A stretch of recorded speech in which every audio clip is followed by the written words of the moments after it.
तुम्हारे दूसरे अवसर की कोई आवश्यकता नहीं मुझे, क्योंकि अब मैं स्वयं तुम्हारा वध करूंगा। मुझे संदेह था भैया कि शुंभ नहीं सुधरेगा, वो ऐसा ही कुछ करेगा। यदि वो पापमय जीवन का चुनाव करने पर ही तत्पर है, तो अब माँ को उसका अंत ही करना चाहिए।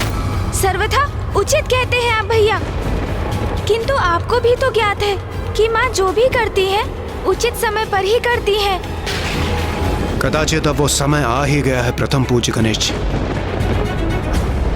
कुछ भी छीन लो मुझसे, कुछ भी, स्तंभन की शक्ति भी, मुझे इसकी आवश्यकता नहीं है।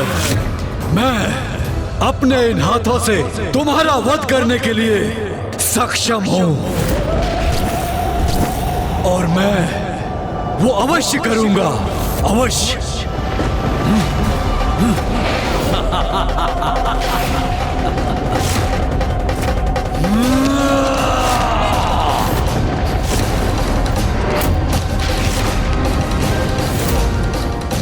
अब माँ जो इसे दंड देंगी उसकी कल्पना ही अत्यंत भयंकर है भैया। जिसकी उद्दंडता का कोई अंत नहीं, उसका भयंकर अंत ही उचित है।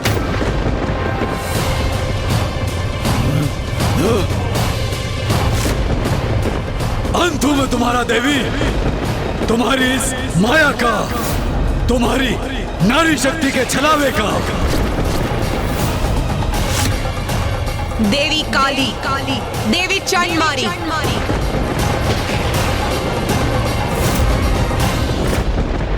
कौन असत्य है और कौन सत्य है? कौन अशक्त है और किस में शक्ति? कौन अनश्वर है और किसका अंत होगा? ये तो अभी ज्ञात हो जाएगा मूर्खादिराज शुंभ।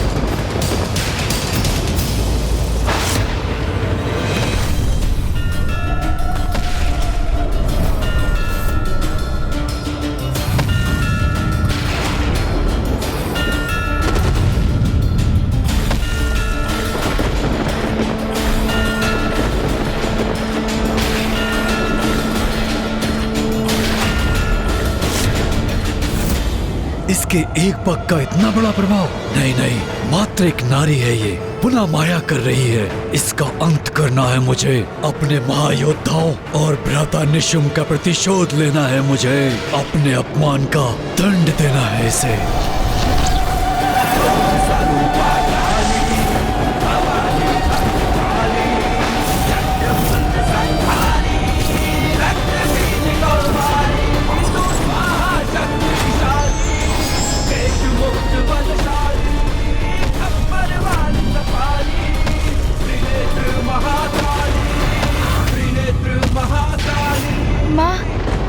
पुत्र गणेश, अब हम जिसके साक्षी बनने वाले हैं, देवी आदिशक्ति, तुम्हारी माँ की कृपा है हम पर। देवी कौशिकी अब कलारी पट्टू विधि से युद्ध करेंगी।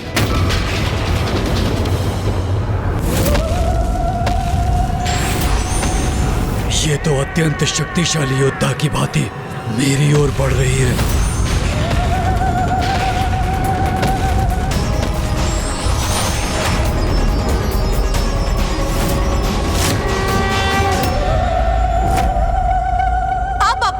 के लिए तैयार हो जाओ शुंभ। अंत तुम्हारा होगा दुष्ट नारी, तुम्हारा।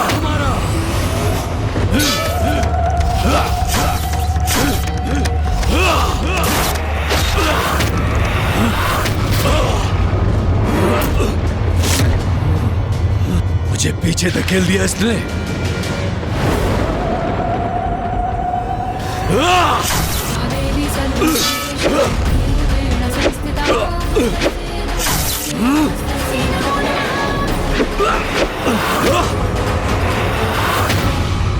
ये तो बहुत भयंकर वार कर रही है मुझ पर। एक नारी में इतनी शक्ति, विश्वास नहीं होता। माँ की शक्ति का आभास मात्र ही शुंभ को आतंकित कर रहा है भैया। मूर्ख है ये असुर, क्योंकि वो अभी भी नहीं समझ पा रहा है कि वो जिससे युद्ध कर रहा है वही उसकी शक्ति का स्रोत भी है। क्योंकि माँ आदिशक्ति तो संसार की समस्त शक्ति का स्रोत है, उसका आधार है। मैं एक नारी से पराजित नहीं हो सकता। दम्भी दुस्साहसी नारी, अब सामना करो मेरे आक्रमण का।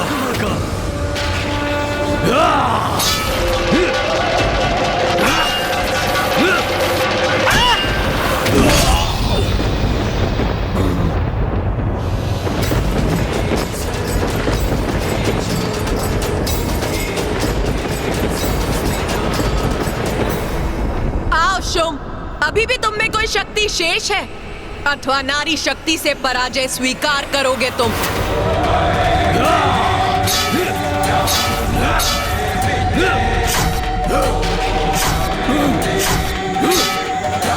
माँ इस युद्ध में इतना अधिक समय क्यों लगा रही है, जबकि वो चाहे तो क्षण भर में शुंभ का वध कर इस युद्ध को भी समाप्त कर सकती है। चिंता मत करो गणेश, माँ तो शुंभ से मात्र क्रीड़ा कर रही है, उसे उसकी ऊर्जा व्यय करने के लिए विवश कर रही है। किंतु जब माँ अपना प्रहार करेंगी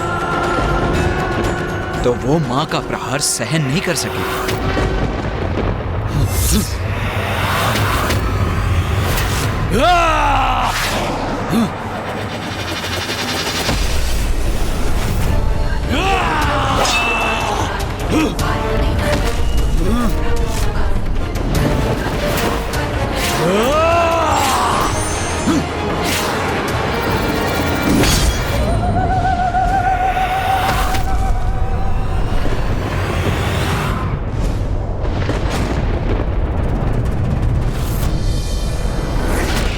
अब अधिक समय नहीं है शुंभ के पास।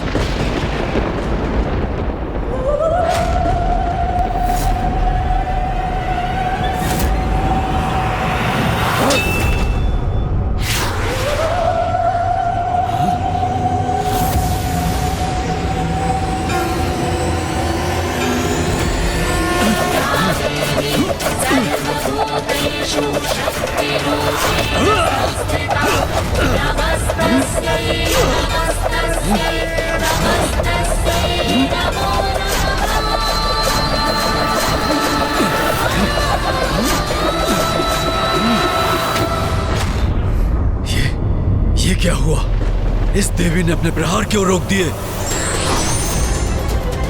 अरे कहाँ गई ये देवी?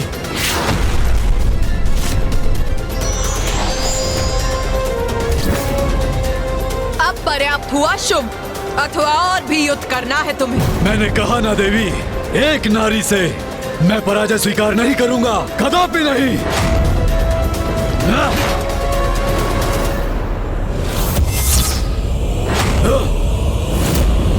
लो देवी, अब सहो मेरा प्रहार।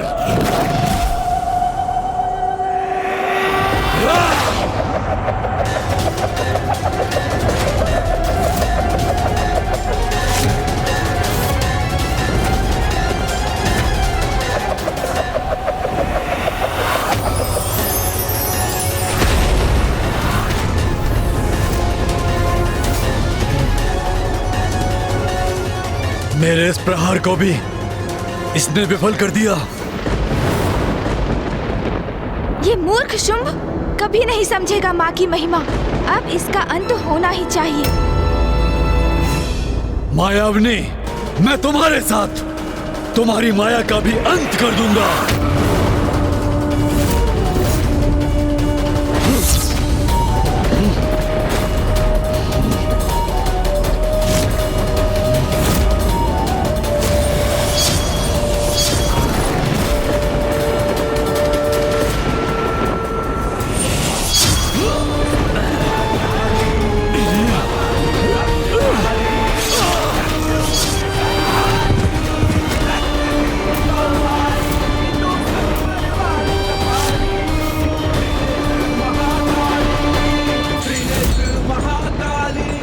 भैया, अंततः माँ ने इस दुष्ट का अंत कर ही दिया।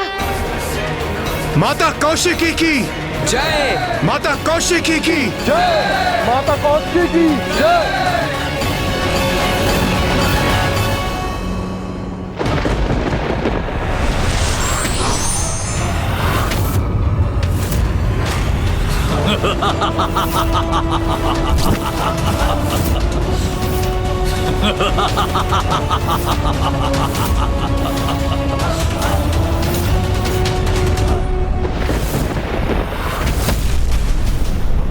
तुमने क्या सोचा देवी कि तुमने मेरा वध कर दिया?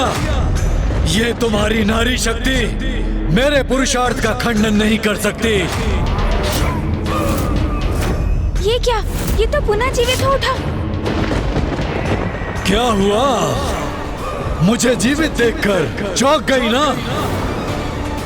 परंतु ये तो होना ही था, क्योंकि दम्भी नारी, तुम मेरा वध नहीं कर सकती।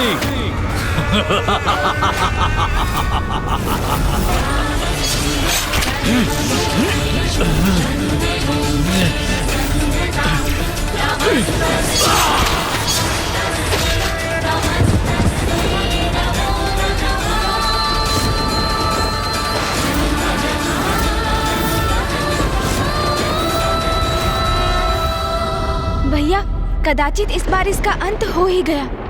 मुझे पूर्ण विश्वास है इस बार ये दुष्ट शुंभ पुनः जीवित नहीं हो पाएगा।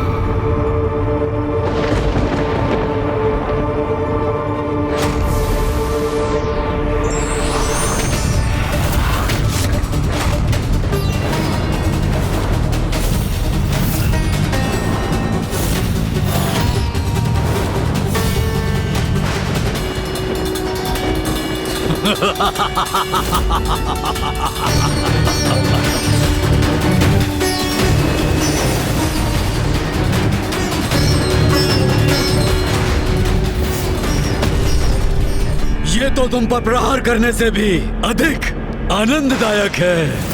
ये तो मैं एक बार नहीं, बार बार कर सकता हूँ, क्योंकि तुम्हारे मुख पर अचंभे का भाव देखकर अति आनंदित होने का अवसर जो प्राप्त होगा मुझे।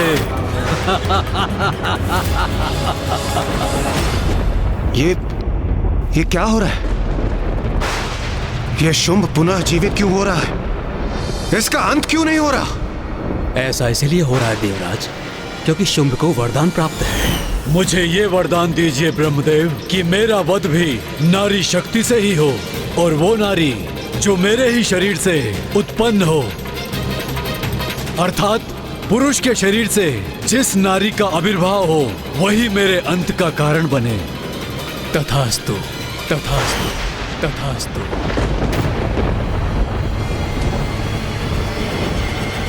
पुरुष के भीतर समाहित स्त्री शक्ति, अब उसका प्रकट होना कैसे संभव होगा गणेश जी? ये तो पूर्व में ही संभव हो चुका है सूर्यदेव, कदाचित आप भूल गए। पिताश्री, मामा जी, फूफा जी, भैया और आप सभी अपने भीतर की नारी शक्ति का आवाहन कर चुके हैं। अर्थात ये सब माँ की ही लीला है। माँ को तो पूर्व में ही ज्ञात था कि शुंभ का अंत करने के लिए हम सभी की शक्तियों की आवश्यकता होगी। इसीलिए माँ की लीला के अनुसार उचित समय पर गणेश को युक्ति सूझी और उसने हम सभी को अपनी नारी शक्ति का आवाहन करने का सुझाव दिया।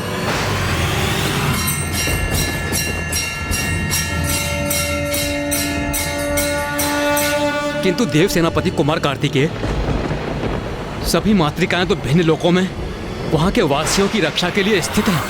तो अब हमारे द्वारा पुनः उनका आवाहन कर उन्हें यहाँ लौटाने का समय आ गया है।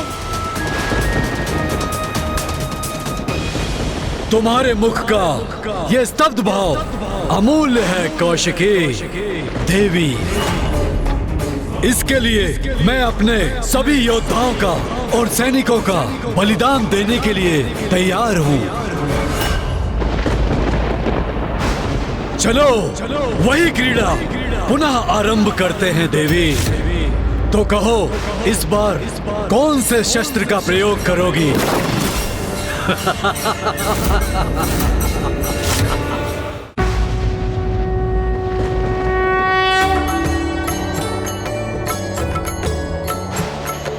नमो देव्यै महादेव्यै शिवाय सततं नमः।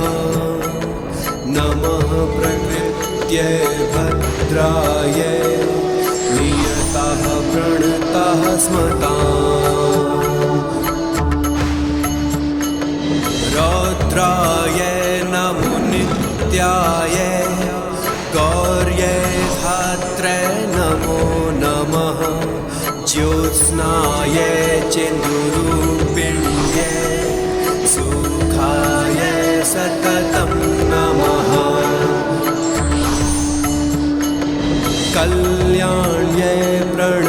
वृद्ध्यै सिद्ध्यै कुर्मो नमो नमः नेत्रेत्यै भुभृतां लक्ष्म्यै शर्वाण्यै ते नमो नमः।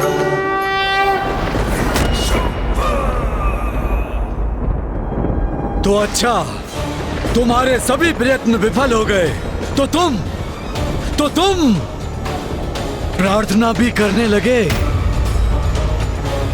क्या हुआ प्रथम पूज्य गणेश जी, आप भी किसी की पूजा करने में विवश हो गए?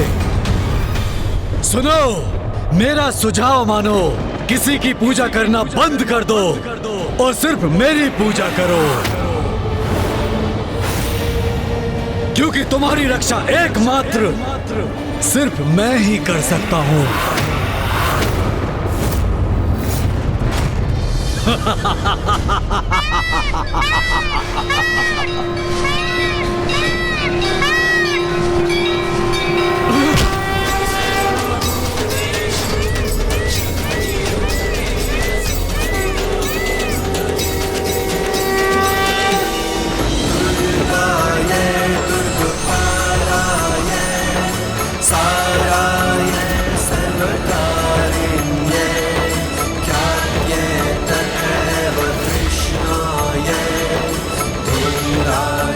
तो अब इस मायाविनी नारी की अनुचरियां मेरे वध में इसकी सहायता करने आई हैं। माता, चहुं दिशाओं में जिन शक्तियों का विस्तार है, वो जब एकत्रित हो जाएंगी और जब इसकी शक्ति भी उसमें समाहित होंगी, तब इस दुष्ट का वध संभव हो जाएगा। हाँ माता।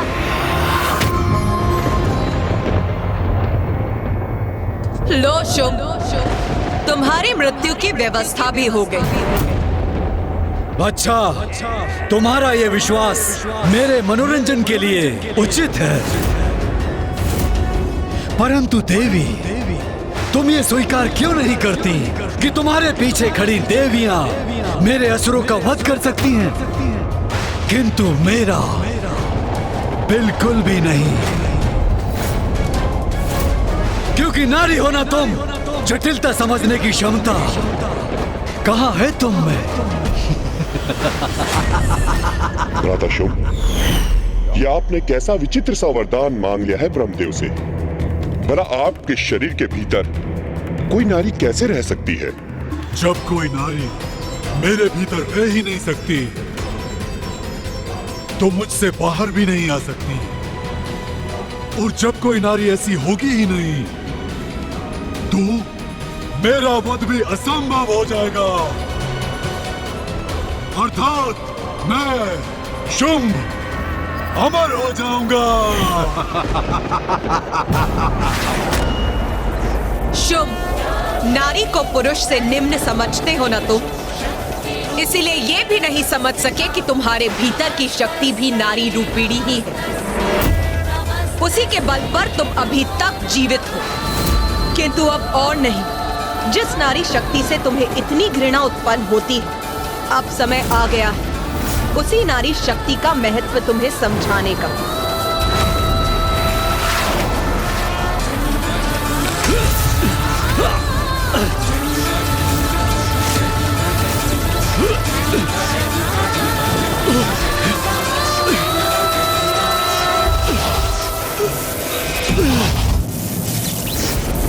अपनी दुर्बलता तुमने दिखा ही दी ना, थोड़ा और बल का प्रयोग करके देखो। यही तुम्हारी इच्छा है तो यही उचित होगा शुभ।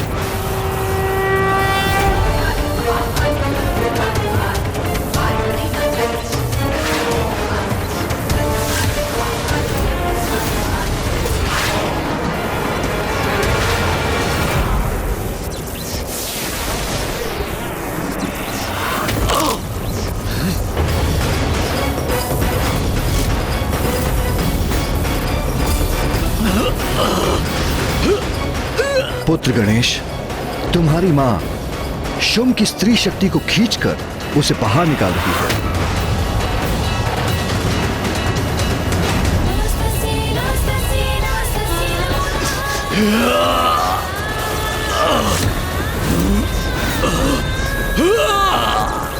मुझे कष्ट अवश्य हो रहा है, किंतु मेरी शक्ति मेरे भीतर सुरक्षित है। तुम सभी देवी एकत्रित होकर भी मुझे कोई क्षति नहीं पहुंचा सकती। सप्त मातृकाओं द्वारा माँ को अपनी शक्ति प्रदान करने पर भी माँ शुंभ से उसकी स्त्री शक्ति बाहर खींचने में असमर्थ क्यों है? पुत्र, हम सभी ने तो सप्त मातृकाओं के रूप में अपनी शक्तियां तुम्हारी माँ को प्रदान कर दी हैं, किंतु अष्ट मातृका शेष है, और वो मातृका है विनायकी। विनायकी महादेवी गज चर्म परीक्षदा, विनायकी महादेवी गज चर्म परीक्षदा, विनायकी महादेवी गज चर्म परीक्षदा।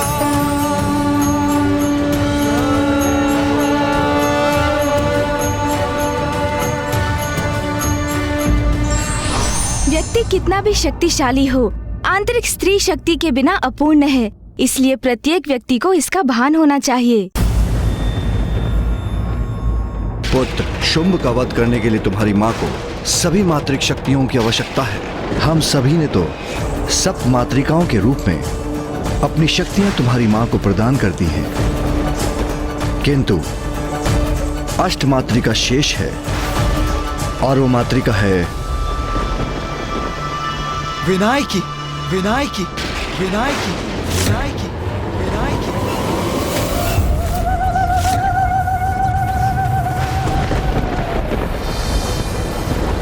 उचित समय पर उचित कार्य करने का समय आ गया है पुत्र। पुत्री, ये भी स्मरण रखो, तुमने अपना विनायकी रूप मुझसे भेंट करने के लिए धारण नहीं किया है। इसके पीछे एक बहुत बड़ा कारण है। अवश्य माता।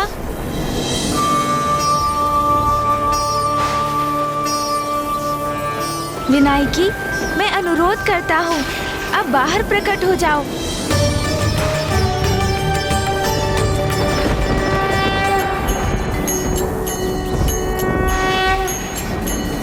नीलाभा नीलवर्णा च नीललोहित पिङ्गला, गजवक्त्रा महाकाया त्रिनेत्रा मुक्तोज्ज्वला।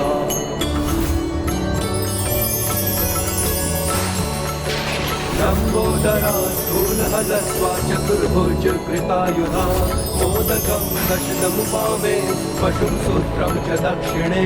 वनमाला शिरे तस्या वर्णहारावलम्बिनी, आतु कृष्णसमारूढा सर्वाभरणमण्डिता।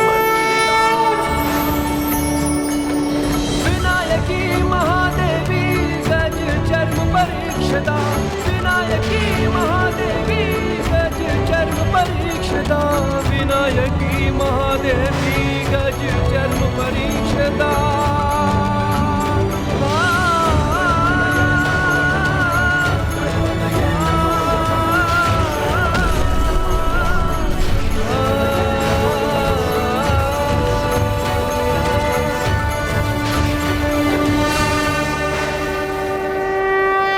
क्या है ये?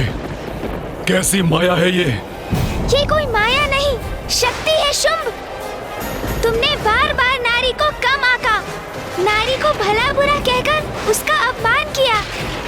इसलिए अब समय आ गया है कि हम सभी तुम्हें नारी शक्ति का उचित परिचय दें।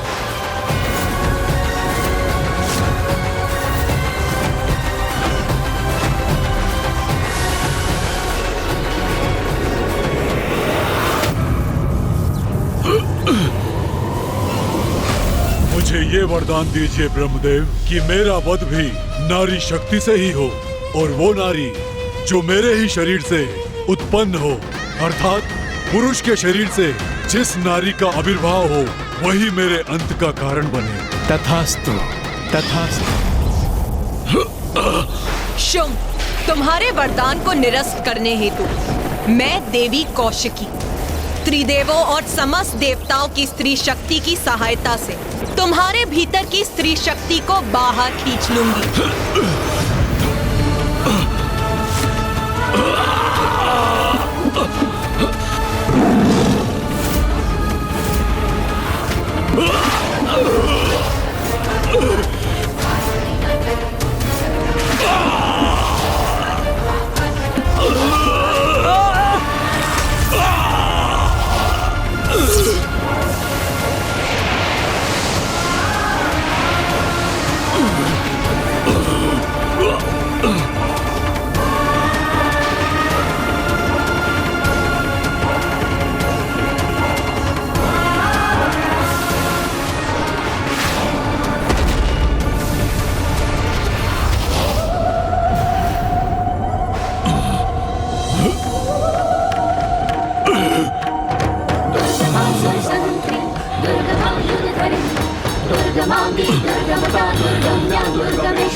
संसार के प्रत्येक प्राणी में मेरी ही शक्ति है मूर्ख। मेरी शक्ति के बिना तो कोई अपनी उंगली गतिमान तक नहीं कर सकता। तुम्हारे भीतर भी मेरी ही शक्ति का वास था, जिसे बल प्राप्त कर तुम खड़े तक हो सकते थे, किंतु तुम अपने पौरुष के अहंकार वश इस स्त्री शक्ति का मूल्य ही नहीं समझ सके मूढ़मती शुंभ। तो अब मैंने वो शक्ति लौटा ली है।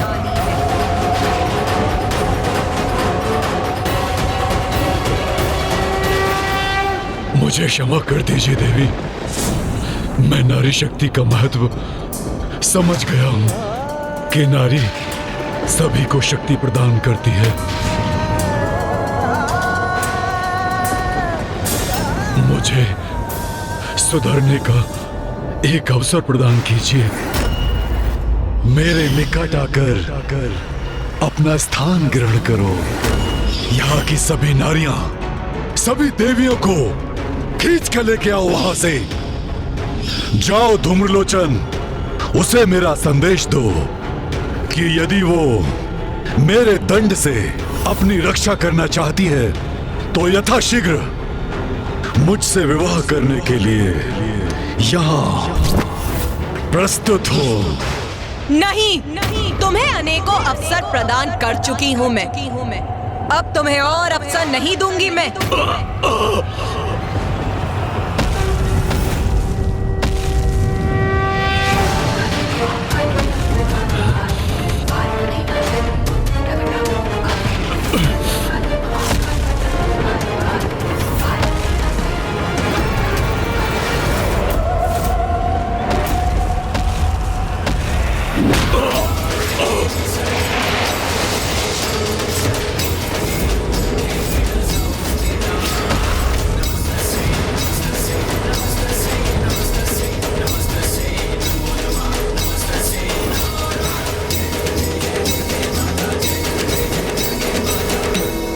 मुझे प्रतीत होता है कि शुंभ अभी मृत्यु को प्राप्त नहीं हुआ। उसका जीवन क्षीण अवश्य हुआ है, किंतु उसमें अभी भी प्राण शेष है। हाँ माँ, दीपक भी बुझने के पूर्व एक बार फड़फड़ाता तो अवश्य है। हाँ पुत्री, मुझे भी ज्ञात है, इस असुर में अभी भी प्राण शेष है।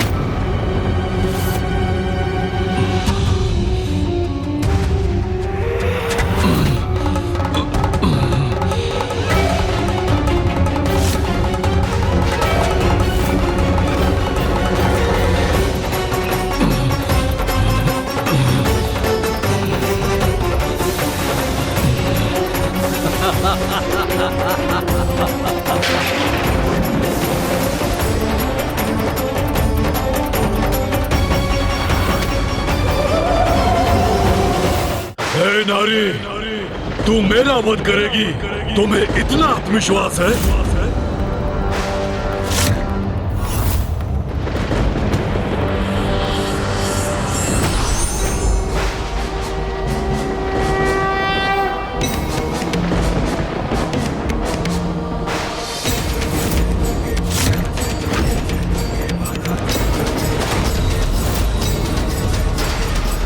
अब समय आ गया है सब नारी शक्ति को एकत्रित होने का।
मैं अपनी रक्षा कैसे करूं?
जय जय हे महिषासुर मर्दिनि रम्य कपर्दिनि शैलसुते।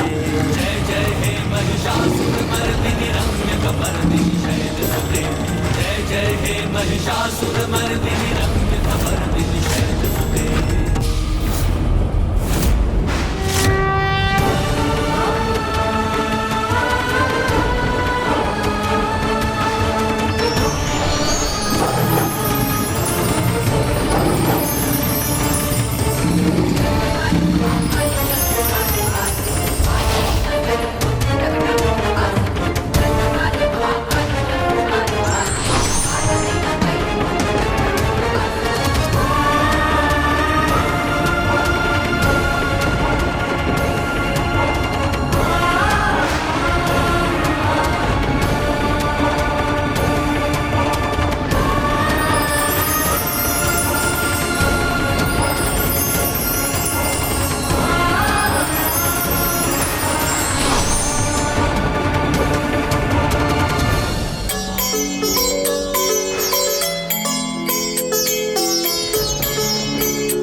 जग जननी जय जय, माँ जग जननी जय जय। भयहारिणी भवतारिणी, भयहारिणी भवतारिणी, भवभामिनी जय जय। माँ जग जननी जय जय।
लंबी अवधि के पश्चात आज माँ से भेंट हुई है। अंततः माँ कैलाश लौट आई।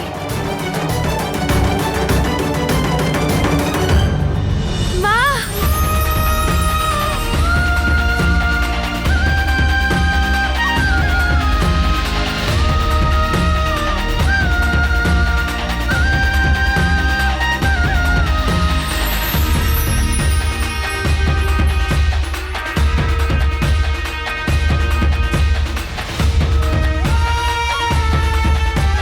शुंभ निशुंभ के अंत में आप सभी का बहुत बड़ा योगदान है।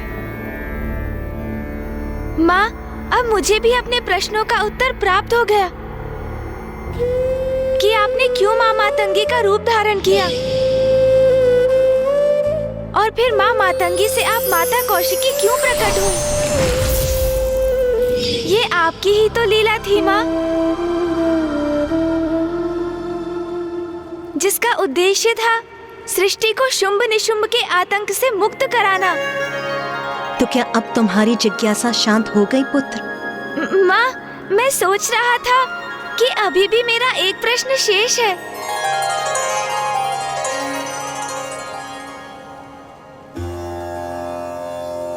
शेष है? क्या प्रश्न शेष है पुत्र? भैया महान है, उनसे बहुत स्नेह है मुझे, किंतु सत्य तो सत्य है ना माँ। तो क्या ये तुम्हारा प्रश्न है? नहीं माँ, मैं भैया की अवमानना कभी नहीं कर सकता, किंतु ये सत्य है ना माँ कि मेरी नारी शक्ति विनाय की,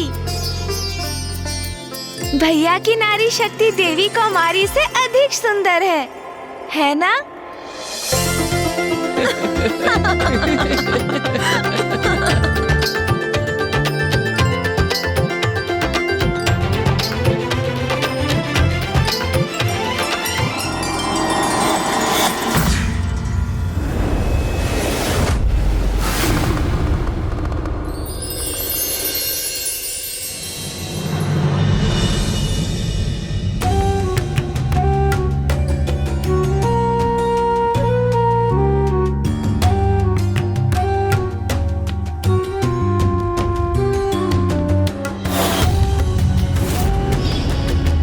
कितनी अधीरता से मैं क्षण की प्रतीक्षा कर रही थी जब मुझे अपने निवास में अपने परिवार के साथ रहने का अवसर प्राप्त होगा।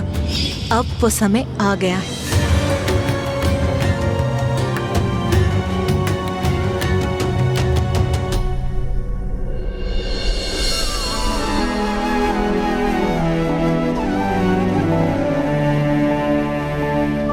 और रुकिए माँ, आप अभी भीतर नहीं जा सकती। भीतर नहीं जा सकती? क्यों? उसका भी कारण आपको शीघ्र ज्ञात होगा माँ, किंतु उसके लिए आपको अपने नेत्र बंद करने होंगे। नेत्र बंद करने होंगे? किंतु क्यों? क्योंकि हम आपसे अनुरोध कर रहे हैं माँ, बस इसीलिए।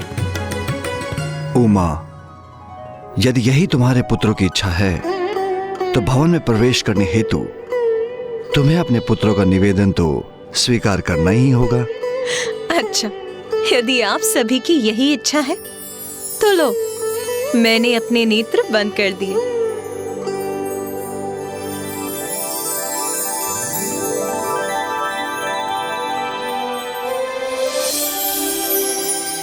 माँ, अब आप आगे बढ़िए, किंतु जब तक मैं ना कहूँ आप अपने नेत्र नहीं खोलेंगी।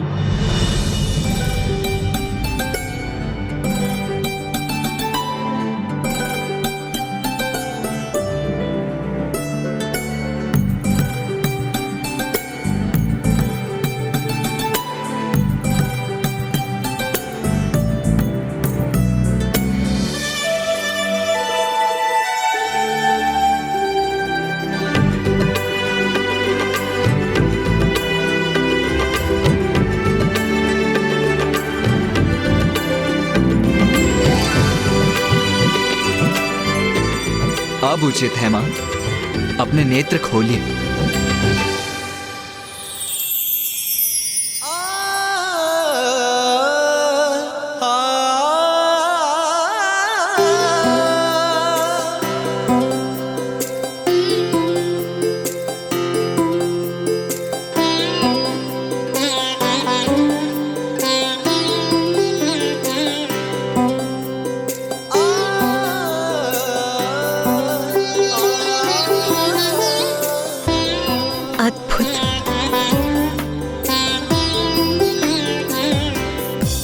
कैलाश लौटने पर हम सभी का स्वागत स्वीकार कीजिए माँ।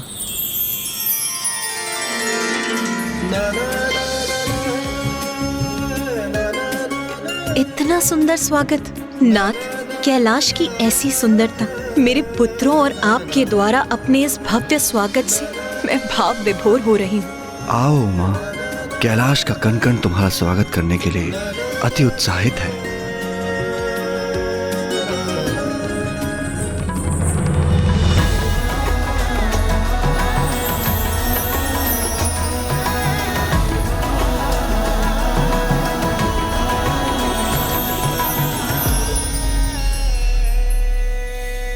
देवी पार्वती, आपके स्वागत की समूची व्यवस्था गणेश और कार्तिकेय ने ही करी है।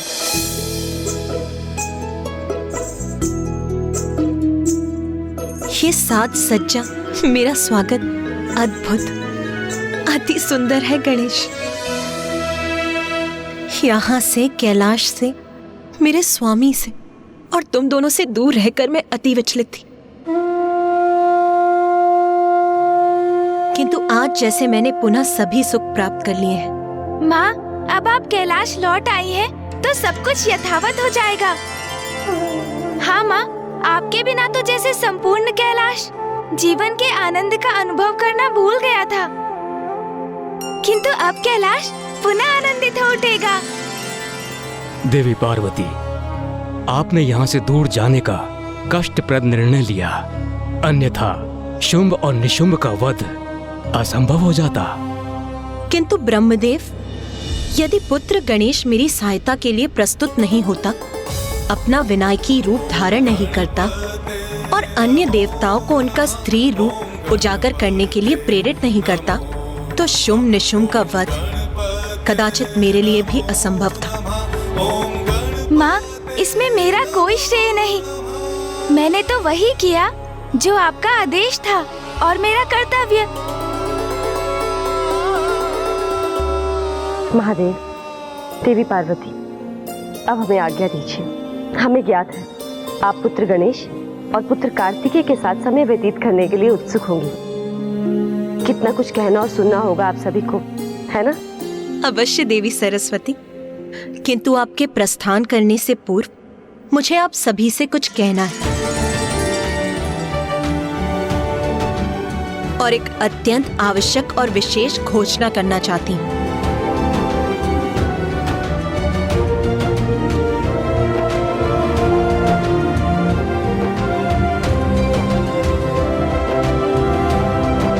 और ये घोषणा गणेश के विषय में है।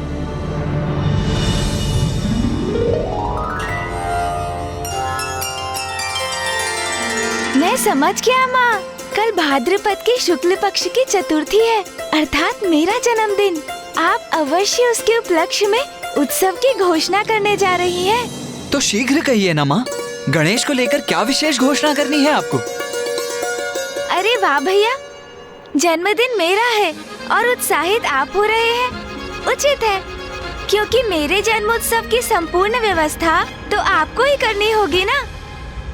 पुत्र गणेश, आज मैं तुम्हें ये आशीष देती हूँ कि आज से तुम केवल देवताओं के ही नहीं, समस्त जगत के संकट हरोगे, सबके तारणहार बनोगे।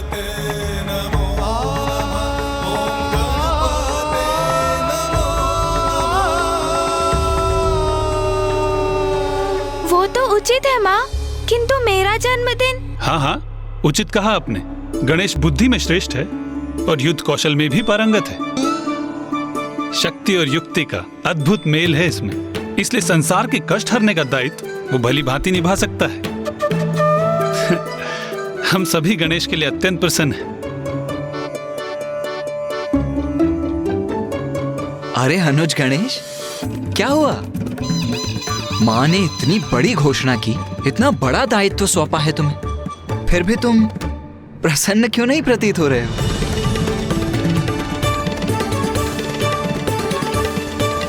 ऐसा नहीं है भैया, माँ मैं तो बहुत प्रसन्न हूँ। उचित है फिर। महादेव, देवी पार्वती, अब हमें भी आज्ञा दीजिए।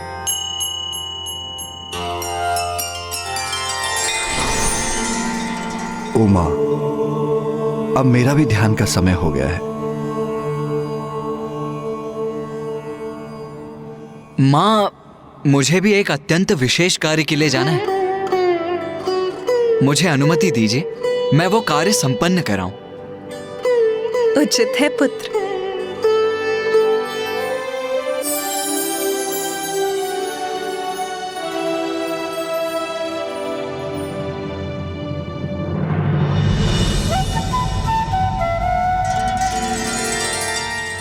माँ,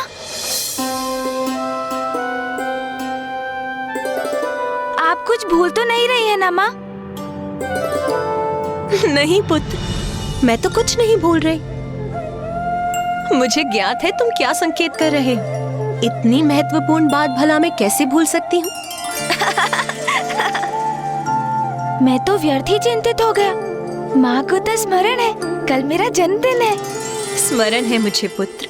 सायं संध्या का समय हो चला है। तुम मेरी हर बात का कितना ध्यान रखते हो। उसके लिए तुम्हें अनेकों धन्यवाद और बहुत सारा आशीष पुत्र। उचित है।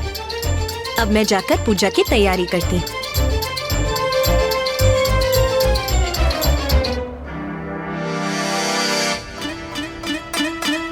ये क्या? माँ ने तो मेरे जन्मदिन का उल्लेख भी नहीं किया। वो मेरा भी जन्मदिन भूल गई।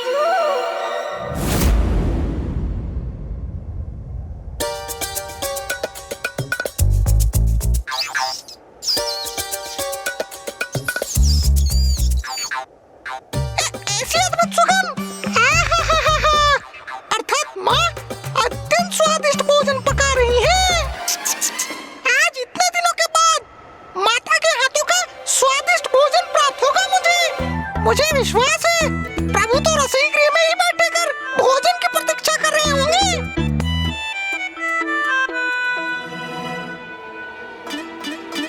अरे ये क्या? प्रभु वहाँ मानसरोवर के निकट अकेले बैठे क्या कर रहे हैं? प्रभु आप यहाँ क्यों हैं प्रभु? भोजन की ऐसी सुगंध, उसका अद्भुत आकर्षण नकार कर भी आप यहाँ खड़े हैं। मुझे तो प्रतीत हुआ आप वहाँ भोजन करने में व्यस्त होंगे प्रभु। नहीं मूषक जी, मुझे भूख नहीं लगी है। आपको भूख नहीं लगी है प्रभु? ये आप क्या कह रहे हैं? क्या हो गया है आपको प्रभु? अवश्य कोई गंभीर चिंता सता रही है आपको। गंभीर चिंता तो है ना मूषक जी। अब आप ही कहिए, कल मेरा जन्मदिन है और आपका जन्मदिन कल? ये तो अत्यंत प्रसन्नता की बात है प्रभु। फिर तो बहुत आनंद आएगा। कैलाश में बहुत बड़ा उत्सव होगा। कैसा आनंद मूषक जी? उत्सव तो तब होगा ना जब किसी को मेरा जन्मदिन स्मरण होगा। हाँ, पिताश्री, भैया और माँ को भी किसी को जैसे कुछ स्मरण ही नहीं। आप समझा? ये तो अत्यंत गंभीर विषय है प्रभु। माँ इतने दिनों बाद कैलाश लौटी है, तो क्या इसलिए उनका ध्यान अनेक और बटा हुआ है और इसलिए वो भी मेरा जन्मदिन भूल गई? आप तो माता के प्रिय पुत्र हैं। उनके नेत्रों के तारे हैं आप। उनका ध्यान कहीं भी क्यों न हो, वो कैसे भूल सकती हैं आपको प्रभु? तब तो ये और भी दुख की बात है मूषक जी, क्योंकि अकारण ही भूल गई हैं वो। तो क्या उनके लिए मेरे जन्मदिन का कोई महत्व ही नहीं? वो भूल गए तो भूल गए, कोई बात नहीं। आप ही सबको बता दीजिए प्रभु। नहीं मूषक जी, ये कैसी बात है? मेरा ही जन्मदिन और मैं ही सबको स्मरण दिलाऊं? बात तो आप भी उचित कह रहे हैं प्रभु। अपने मुख से ही अपनी बात कहना तो उचित नहीं। हाँ, अब जैसे जब हम किसी युद्ध के लिए जाते हैं तो मैं कितना श्रम करता हूँ। आपको आपके संपूर्ण भार के साथ उठाकर ले जाता हूँ, आपको सुरक्षित युद्ध स्थल तक पहुँचाता हूँ। किंतु प्रशंसा किसकी होती है? आपकी। किंतु मैं कभी आगे बढ़कर कहता हूँ कि आपकी सफलता में मेरा ही योगदान है? नहीं, कभी नहीं। मैं तो सदा आपकी जय जयकार होने देता हूँ, क्योंकि प्रभु हैं आप मेरे। इसलिए मैं आपकी पीड़ा भली भांति समझ सकता हूँ प्रभु। किंतु आप चिंता मत कीजिए, क्योंकि मुझे तो आपका जन्मदिन ज्ञात है ना। मैं कल आपको बधाई भी दूंगा और आपका जन्म दिवस भी बहुत धूमधाम से मनाऊंगा।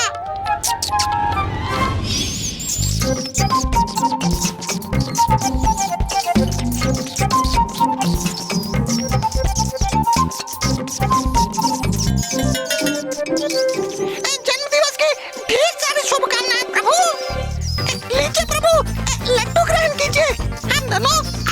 जन्मदिन का उत्सव मनाते हैं। मैं कोई उत्सव नहीं मनाऊंगा मूषक जी, और आप भी किसी को मत बताइएगा। यदि उन्हें मेरा जन्मदिन स्मरण नहीं तो मैं भी किसी को नहीं बताऊंगा।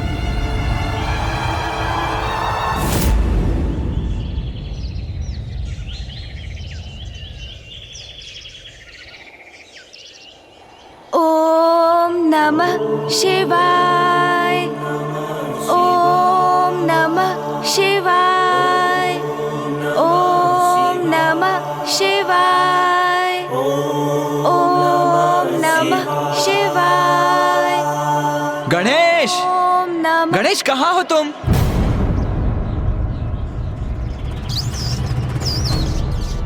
क्या हुआ? इतने तीव्र स्वर में क्यों पुकार रहे हैं मुझे भैया? मूषक जी, क्या मुझे भ्रम हुआ है या आपने भी वही सुना जो मैंने सुना? हाँ प्रभु, मैंने भी सुना। ये तो देव सेनापति कुमार कार्तिकेय का ही स्वर है। गणेश, गणेश, तुम यहाँ क्या कर रहे हो? कितने समय से मैं तुम्हें पुकार रहा हूँ, मेरी ध्वनि तुम्हें सुनाई नहीं दी। तुम उत्तर क्यों नहीं दे रहे थे? क्या हुआ भैया, आप इतने चिंतित क्यों हैं? वो माँ तुम्हें कब से? गणेश, माँ को क्या हुआ? क्या हुआ माँ को? वो माँ को। गणेश, अभी तुम्हारे किसी भी प्रश्न का उत्तर नहीं है मेरे पास। तुम शीघ्रता करो, चलो मेरे साथ। हाँ, आओ। रुकिए भैया, मैं अभी आ रहा हूँ।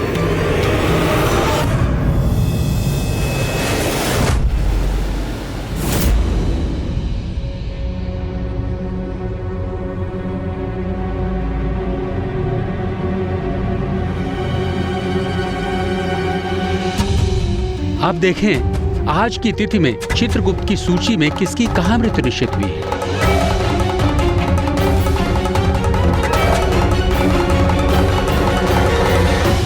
आज तो भाद्रपद का शुक्ल पक्ष है।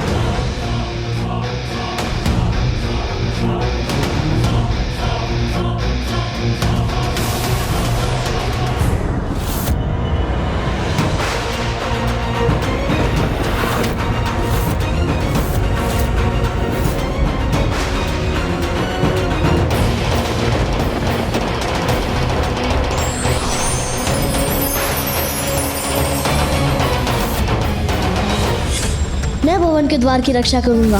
मैं आपकी सेवा करने ही तो आया हूँ ना माँ।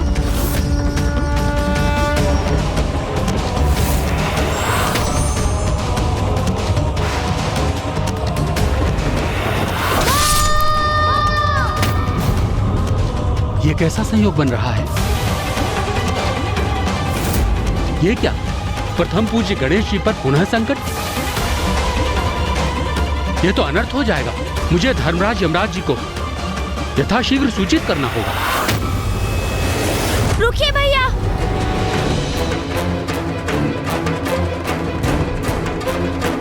रुकिए भैया, भैया रुकिए।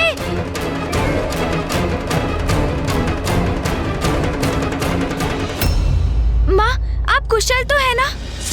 वो भैया मुझे बुलाने आए थे। बहुत चिंतित और व्यग्र प्रतीत हो रहे थे वो। उन्होंने कहा, अनुज, गणेश, आओ मेरे साथ। माँ,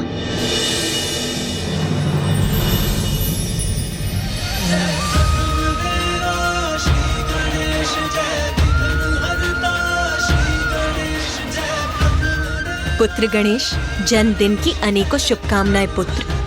माँ, आपको मेरा जन्मदिवस स्मरण था माँ? अपने जीवन का सर्वाधिक पावन दिवस मैं कैसे भूल सकती हूँ गणेश? और न केवल मुझे ही, तुम्हारे पिताश्री, तुम्हारे भ्राता नंदी जी और अन्य गणों को भी स्मरण। कोई भी नहीं भूला तुम्हारा जन्मदिन।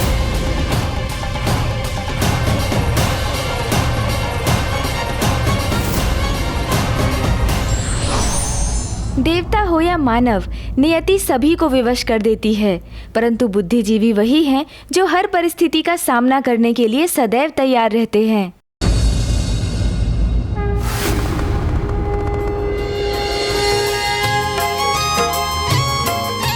पुत्र गणेश, जन्म दिवस की शुभकामनाएं। धन्यवाद पिताश्री। गणनायक गणराज को आओ करें सब वंदन।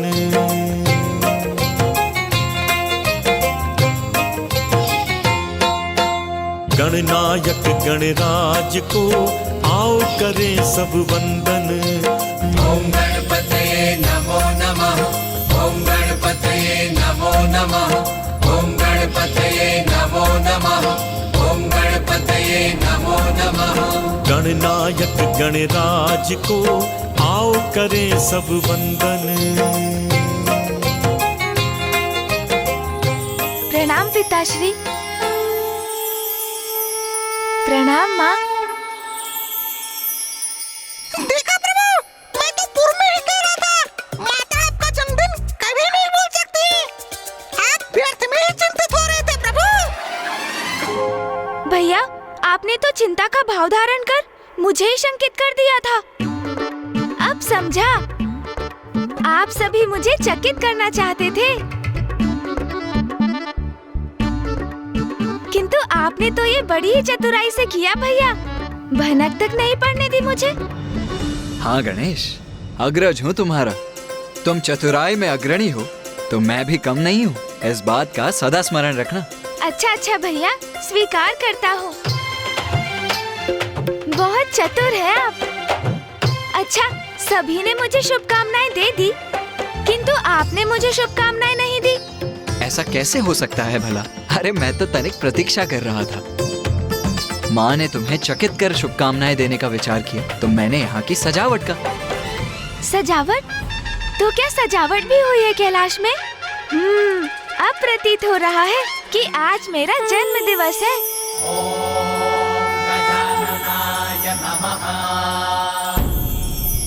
ओम लंबोदराय नमः। ओम शूर्पकर्णाय नमः। ओम विघ्नहर्ताय नमः।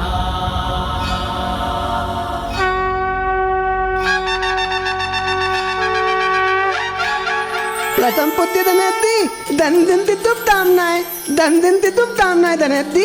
बधाई हो आपको जन्म दिवस की प्रथम पुत्र धनेती। बधाई हो प्रथम पूज्य गणेश जी, आपको जन्मदिन की बहुत बहुत बधाइयाँ। धन्यवाद नंदी जी, धन्यवाद तोतला जी, और आप सभी गणों को भी धन्यवाद। इतनी सजावट मेरे जन्म दिवस पर, इतने असंख्य मोदक और लड्डू। पुत्र, तुम्हारे भ्राता अपने प्रिय अनुज का जन्मदिन ऐसे कैसे जाने देते? उन्होंने संपूर्ण रात्रि नंदी जी और अन्य गणों के साथ यहाँ की साज सज्जा की है। जन्मदिन की अनेकों शुभकामनाएं अनुज।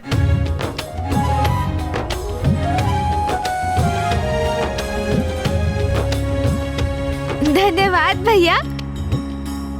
भैया, आपने इतनी सुंदर व्यवस्था की है मेरे जन्मदिन की, इसके लिए आपको अनेकों धन्यवाद। आपने मेरा ये दिवस कितना अविस्मरणीय बना दिया भैया।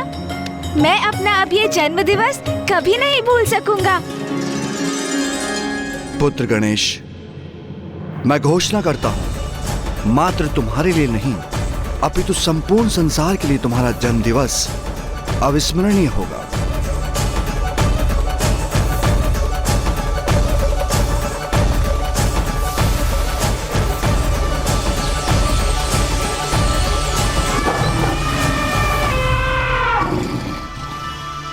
और ना केवल भाद्र माह की शुक्ल पक्ष की चतुर्थी, अपितु संपूर्ण वर्ष में प्रत्येक माह की शुक्ल पक्ष की चतुर्थी को सभी स्मरण रखेंगे और तुमसे जुड़कर तुम्हारा व्रत रखेंगे, जिससे उन्हें मनोवांछित वरदान प्राप्त होंगे। इसलिए अब से इस पावन दिवस को वरदा चतुर्थी के नाम से भी पुकारा जाएगा।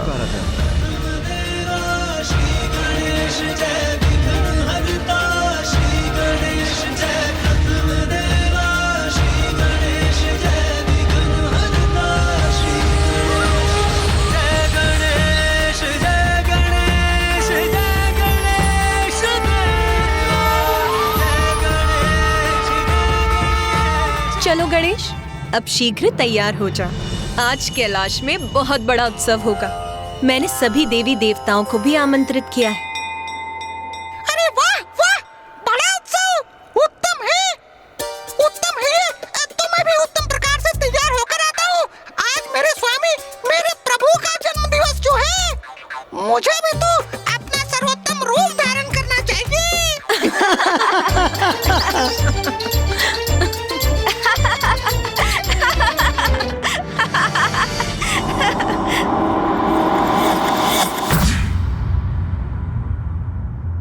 दूतों, हम प्रथम पूज्य गणेश जी के जन्मदिन के उत्सव में भाग लेने के लिए कैलाश जा रहे हैं, किंतु हमारी अनुपस्थिति में यहाँ का संपूर्ण कार्य यथावत होना चाहिए। आप में से किसी को भी कोई भी संशय हो तो आप चित्रगुप्त जी से स्पष्ट कर लीजिए। स्वामी, हमें बहुत विलंब हो रहा है, हमें अब शीघ्र चलना चाहिए। हाँ हाँ, आ ही रहा हूं मैं देवी प्रिया। आपको तो ज्ञात है ही, यदि मैं यहाँ रहूं अथवा ना रहूं, जन्म और मृत्यु का चक्र तो यथावत गतिमान रहना ही चाहिए। आपके दायित्व से हम भलीभांति परिचित है स्वामी, किंतु चित्रगुप्त जी है ना, वो सारे कार्य संभालने में पूर्ण रूप से सक्षम है, इसलिए अब आप चलिए। हाँ हाँ, आ ही रहा हूं मैं। उचित ही कह रही हैं आप, चित्रगुप्त जी सब संभाल ही लेंगे।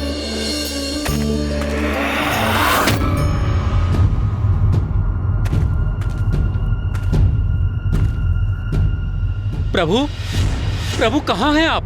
चित्रगुप्त जी, जब मैंने उन्हें अंतिम बार देखा था तब वो राजसभा में थे।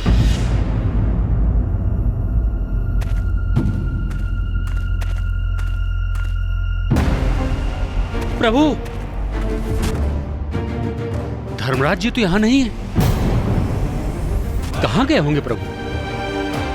प्रभु कहाँ है? यमराज और रानी प्रिया तो कैलाश की ओर प्रस्थान करने वाले हैं, प्रथम पूज्य गणेश के जन्म उत्सव में भाग लेने के लिए।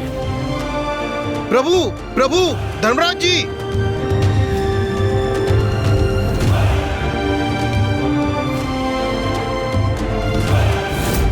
पूज्य गणेश के विषय में अत्यंत महत्वपूर्ण सूचना देनी है। ये क्या प्रभु, आप अभी भी ध्यान मग्न हैं? भूल गए आज कैलाश में गणेश के जन्मदिन का उत्सव है, हमें शीघ्र जाना चाहिए। मैं आपके तैयार होने की प्रतीक्षा में ध्यान में लीन हो गया। अच्छा, अब तो आपकी प्रतीक्षा समाप्त हो गई ना, तो अब चले। किंतु मैं गणेश के लिए उपहार तो ले लूं।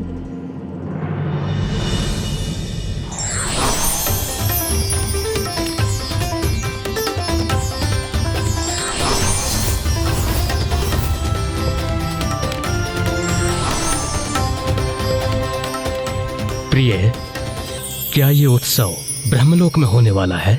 नहीं नाथ, कैलाश में। तो क्या देवी पार्वती ने आपसे मिष्ठान की व्यवस्था में सहायता मांगी है? नहीं स्वामी, वे तो स्वयं अन्नपूर्णा है, उन्हें किसी की सहायता की क्या आवश्यकता। तो इतने सारे मिष्ठान? ये सब गणेश के लिए है, आज उसका जन्मदिन है ना। अब विलंब मत कीजिए, जल्दी चलिए।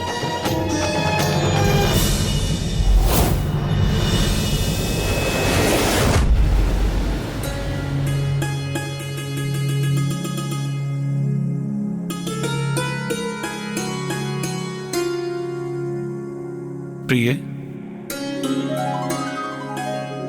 सब कुछ है यहाँ पर। अब चलें? हाँ हाँ नाथ, मैं ध्यान से देख तो लूं कि जितने मिष्ठानों की व्यवस्था मैंने गणेश के लिए की थी वो सभी है ना। सभी कुछ है यहाँ पर, आप चलिए।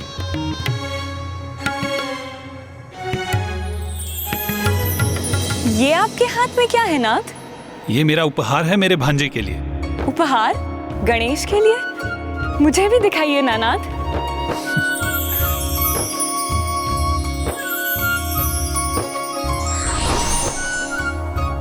आप गणेश को शंख दे रहे हैं नाथ। आपको स्मरण तो है कि पिछली बार जब गणेश के हाथ में शंख आया था तो कैसा संकट उत्पन्न हो गया था।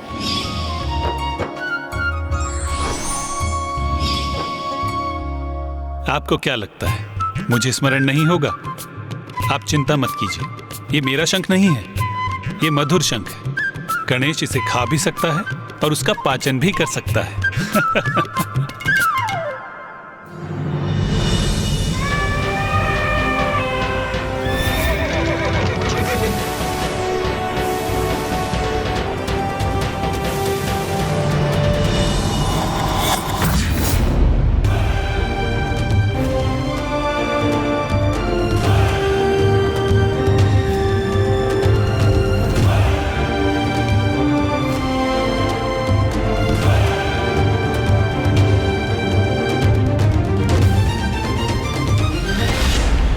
देवी प्रिया,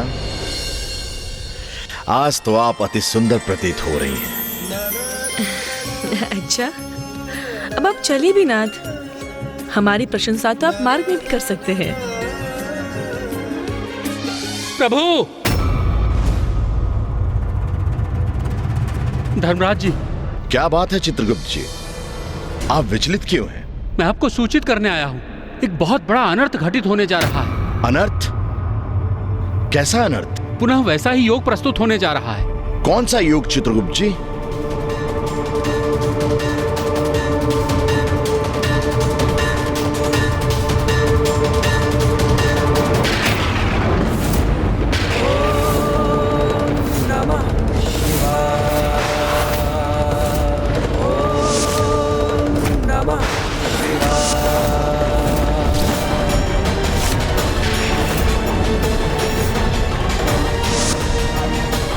जिस योग में प्रथम पूज्य गणेश जी का शीश धड़ से विलग हुआ,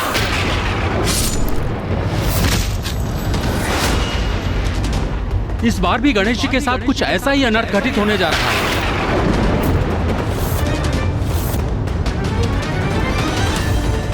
यह असंभव है। यदि ये सत्य है तो बहुत बड़ा अनर्थ होने वाला है।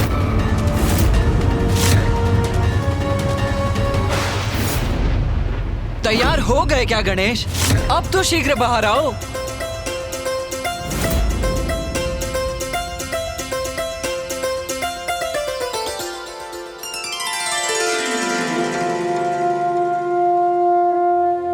आज पुत्र गणेश अपने जन्मदिन पर अपने दीर्घ समृद्ध और उज्जवल जीवन के द्योतक इस दीपक को प्रज्वलित करेगा। उमा,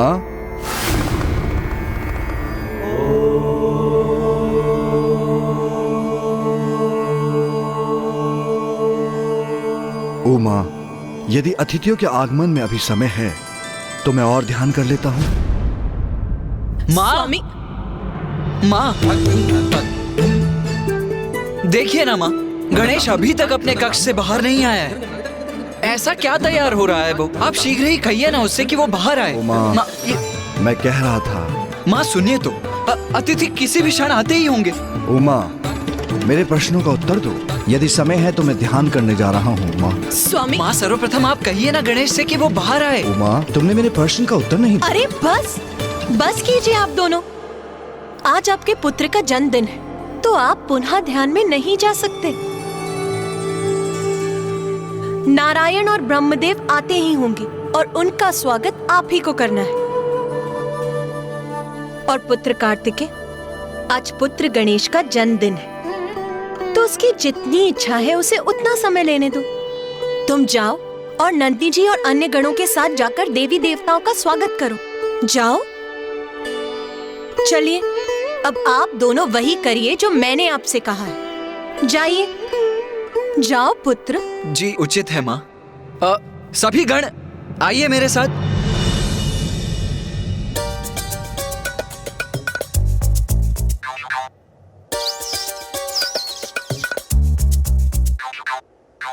प्रभु अभी तक तैयार ही हो रहे हैं, तो क्या मैंने ही तैयार होने में शीघ्रता कर दी? मुझे एक बार पुनः स्वयं को दर्पण में देख लेना चाहिए। मूषक जी। जी माता। अब आप कहाँ चल दिए? आपके लिए भी कार्य है मेरे पास। जाइए और पुत्र कार्तिकेय के साथ अतिथियों का स्वागत कीजिए। जाइए। उचित है माता, जाता हूँ मैं।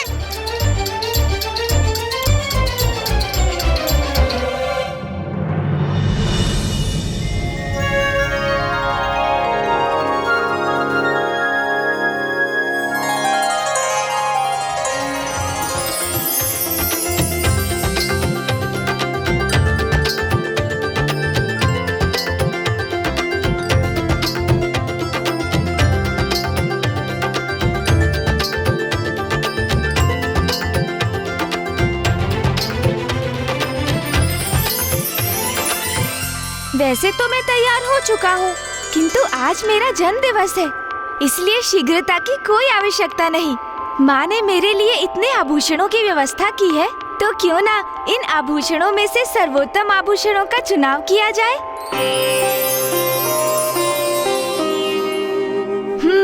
इसलिए मुझे एक एक आभूषण को धारण करके देखना चाहिए, फिर चुनाव करूँगा कि इनमें सर्वोत्तम कौन सा है। तो सर्वप्रथम ये आभूषण धारण करता हूँ।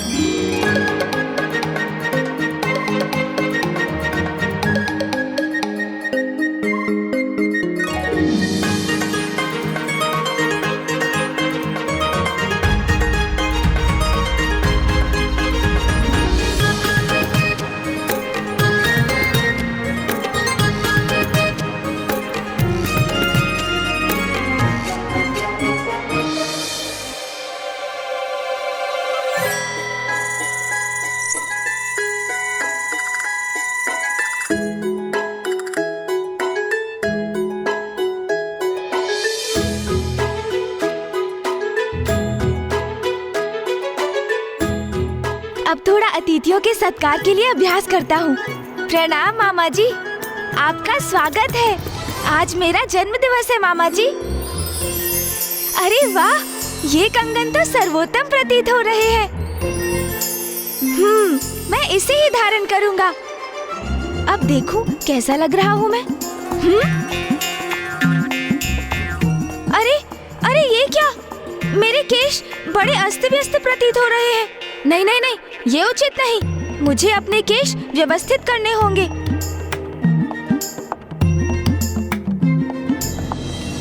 चित्रगुप्त जी, कहीं हमसे भूल तो नहीं ना हो रही? चाहता तो मैं भी यही हूं यमराज जी, कि हमारी गणना में चूक हो, किंतु ऐसा नहीं है। सभी दिवस और ग्रहों की दशा और दिशा अनेकों बार जान चुका हूं मैं, पर अब तो धर्मराज जी, इन सारे ग्रहों का इस योग की दशा में आना प्रारंभ हो गया है।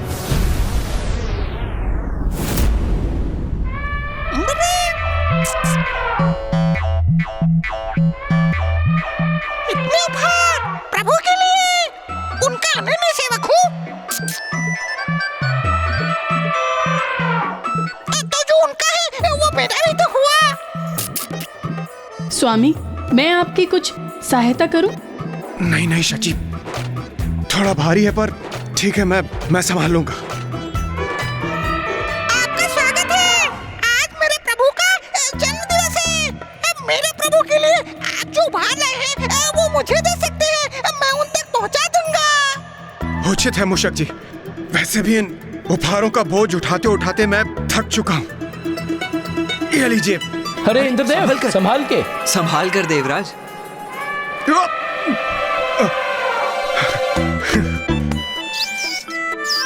चलिए, इस बोझ से तो मुक्ति प्राप्त हुई मुझे। अब आप ही संभालिए इसे मूषक जी। प्रणाम कुमार कार्तिकेय। प्रणाम इंद्रदेव। प्रणाम देवी शची। प्रणाम देवी शची। चलिए देवी शची, चलिए। आइए आइए आइए। धन्यवाद मूषक जी, ये लीजिए, और हमारे भी। और ये भी।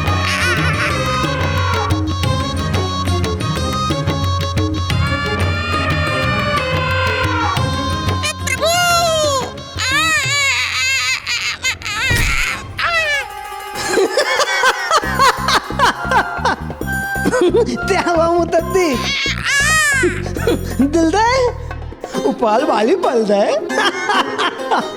हाँ तोतला जी, अब आप संभालिए मेरे प्रभु के उपहारों का भार। प्रभु कहाँ हैं आप? शीघ्र आइए, अन्यथा।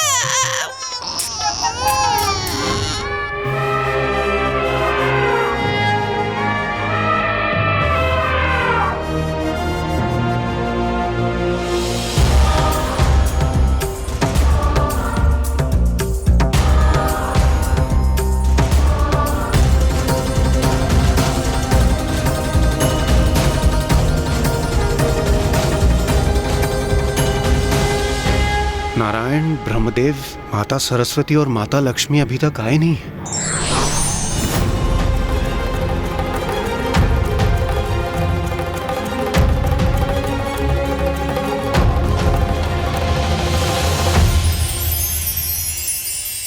देवी पार्वती, कितनी अनूठी और कितनी अद्भुत सज्जा करी है आपने आज। ये सभी व्यवस्था पुत्र कार्तिकेय ने की है, जो गणेश के लिए रुचिकर हो, जो उसके लिए प्रिय हो।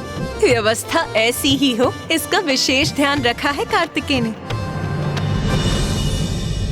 प्रतीत होता है अब सभी देवी देवता यहाँ पे उपस्थित हैं।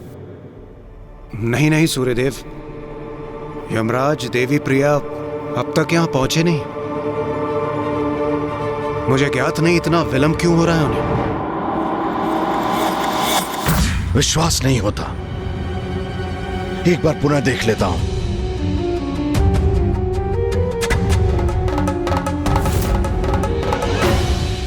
धर्मराज जी, स्वयं सप्त ऋषियों ने इसे रचा है। प्रथम पूज्य गणेश जी की जन्म कुंडली है। हमारी चाहे कितनी भी प्रबल इच्छा क्यों ना हो, आपको और मुझे अर्थात हम दोनों को भली भांति ज्ञात है कि मैंने आपसे जो भी कुछ कहा है उसमें कोई भूल अथवा चूक संभव नहीं है। अर्थात ये अनर्थ होकर ही रहेगा। आज प्रथम पूज्य गणेश जी का जन्मदिन है और उनकी कुंडली के अनुसार आज ही के दिन उनके साथ कुछ अनर्थ होने जा रहा है। ये तो बहुत ही दुखद है। अरे तुम तो अभी भी सच संवर रहे हो। चलो चलो शीघ्रता करो, बाहर अतिथियों का तो आगमन भी आरंभ हो गया है। सोचो वो तुम्हारे लिए कितने सारे उपहार लाए होंगे, और ये भी तो सोचो माँ के हाथों के पकवान भी तो तुम्हारी प्रतीक्षा में होंगे। शीघ्र चलो ना, भूख भी बहुत लगी है मुझे। हाँ हाँ ज्ञात है मुझे, अतिथियों का आगमन आरंभ हो चुका है, किंतु मेरे जन्म दिवस पर मेरा सुंदर दिखाई देना भी तो अति आवश्यक है ना। किंतु हाँ, भूख तो बहुत लगी है मुझे। अतिथियों के साथ साथ कितने ढेर सारे उपहार भी आ रहे होंगे। उनमें कितनी अद्भुत वस्तुएं होंगी। उन्हें प्राप्त करने हेतु हमें इस समय बाहर होना चाहिए। तुम बहुत सुंदर प्रतीत हो रहे हो गणेश। चलो अब बाहर चलते हैं। हाँ हाँ चलो।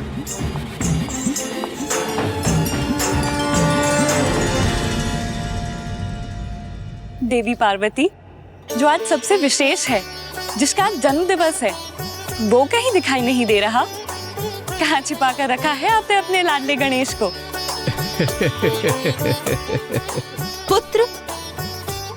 पुत्र गणेश। माँ देखिए, गणेश आ गया। मंगल मूर्ति विघ्न विनाशक,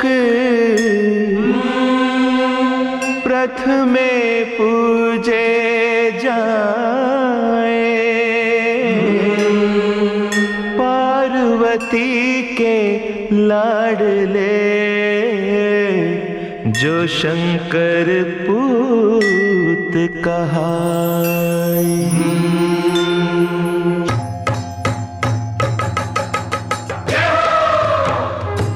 बधाई हो, बधाई हो। जन्मदिवस की हार्दिक शुभकामनाएं। जन्मदिन की हार्दिक शुभकामनाएं। क्यों माँ, कैसा दिखाई दे रहा हूँ मैं? अति सुंदर पुत्र। धन्यवाद माँ।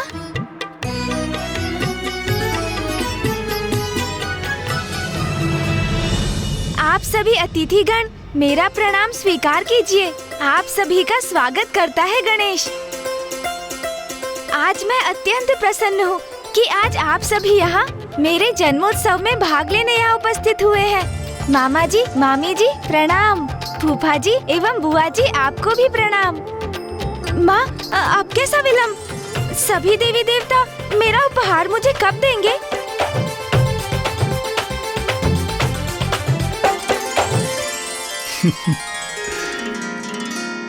शीघ्र देंगे पुत्र, किंतु सर्वप्रथम तुम इस घृत से इस दीपक को प्रज्वलित करो।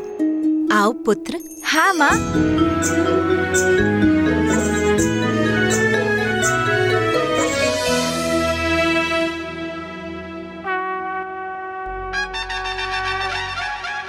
बधाई हो, बधाई हो, बधाई हो। जन्मदिवस की हार्दिक शुभकामनाएं। बधाई हो, बधाई हो, बधाई हो। प्रणाम पिताश्री। प्रणाम माँ। आयुष्मान भव पुत्र। भैया आपको भी प्रणाम। अरे अनुज आओ।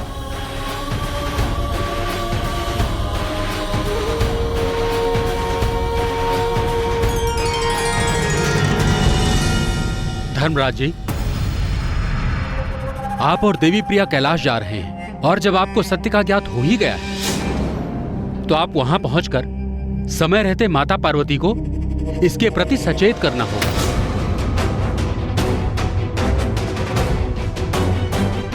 आप सर्वथा उचित कह रहे हैं चित्रगुप्त जी, कदाचित यही उचित होगा। ये आप क्या कह रहे हैं स्वामी? सर्वथा अनुचित होगा ये। आज आनंद और उल्लास के इस अवसर पर यदि आपने ये अनर्थकारी संदेश माता पार्वती को सुनाया तो कदाचित वो कुपित भी हो सकती है। आपको स्मरण है ना स्वामी, माता का क्रोध? जब मार्कंडे ऋषि की आयु समाप्त होने पर आप उनके प्राण लेने गए थे तो क्या हुआ था?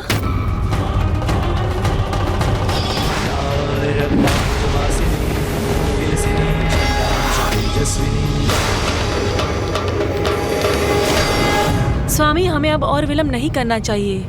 कहीं इसी कारण माता का क्रोध हम पे और ना बरस पड़े। इसीलिए हमें यथाशीघ्र कैलाश की ओर प्रस्थान करना चाहिए।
पार्वती पिता महादेवा।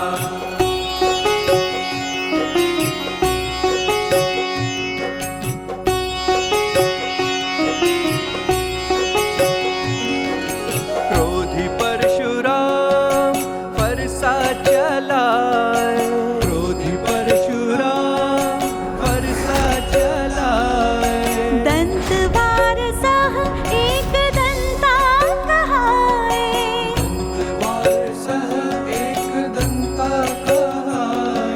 शीश झुकाए अहंकारी कुबेरा।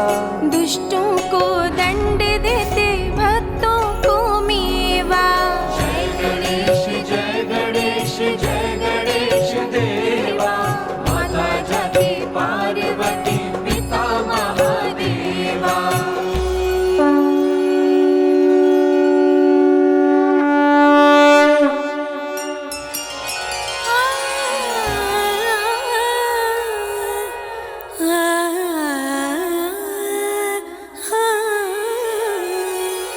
शुक्ल पक्ष चौथ भाद्र मास तू जन्मा। शुक्ल पक्ष चौथा भाद्र मास तू जन्मा।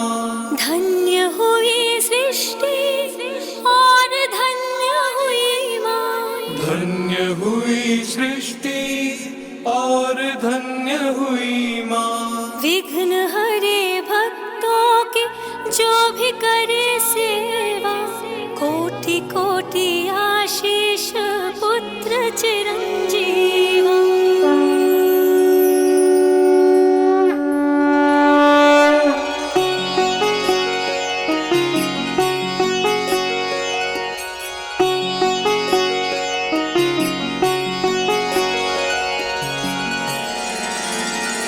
गणेश जय गणेश देवा, माता जाकी पार्वती पिता महादेवा। जय गणेश देवा, माता जाकी पार्वती पिता महादेवा। जय गणेश देवा, माता जाकी पार्वती पिता महादेवा।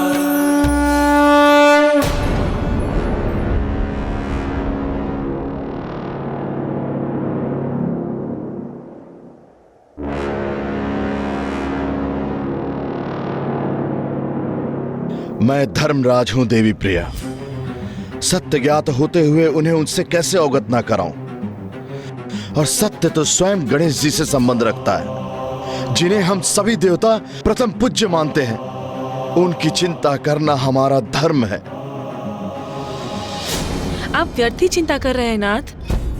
कदाचित आप भूल रहे हैं कि ये वही गणेश जी हैं जिन्होंने अति शक्तिशाली असुरों का नाश कर देवताओं के बड़े बड़े संकट हरे हैं। फिर भला उनका कोई क्या अनिष्ट कर सकता है?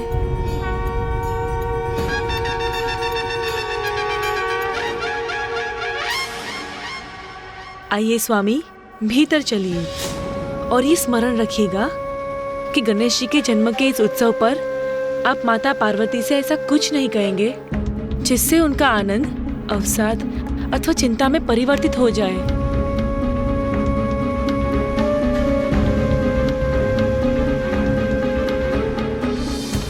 प्रणाम धर्मराज, देवी प्रिया।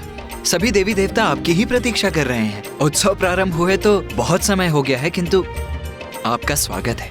हम हमारे विलंब के लिए क्षमा चाहते हैं, किंतु आपको तो ज्ञात है स्वामी के दायित्व उन्हें अवकाशी कहा देते हैं। मुझे ज्ञात है स्वामी आपके मन में क्या विचार उभर रहे हैं, किंतु आप माता पार्वती से कुछ नहीं कहेंगे। आइए चलते हैं। चलिए।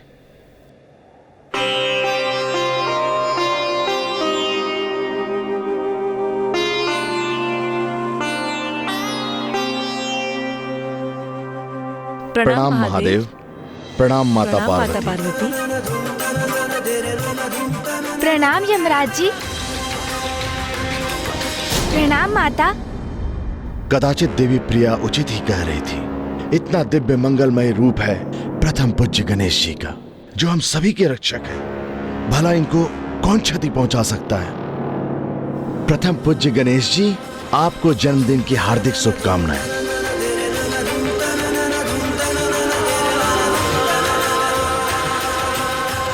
यहाँ तो सभी दिव्य विभूतियां उपस्थित हैं। त्रिदेव, त्रिदेवियों के साथ इंद्रदेव और सभी देवता ही तो हैं यहाँ।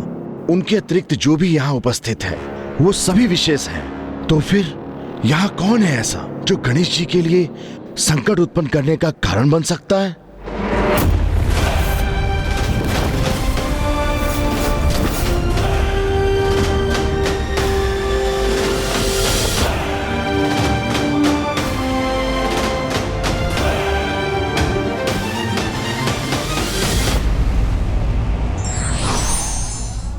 सत्य को कभी नहीं छिपाना चाहिए, चाहे वो कितना भी कड़वा हो।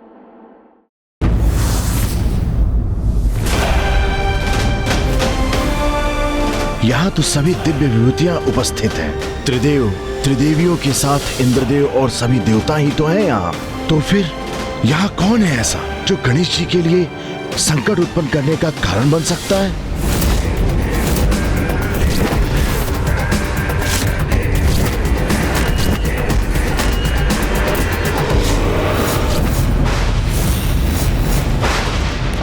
उत्तर चाहिए मुझे ज्ञात करना है कि मैं किन का अंश हूं। उनका परिचय चाहिए मुझे। कौन हूं मैं? कौन है मेरे पिता? कौन है मेरे पिता?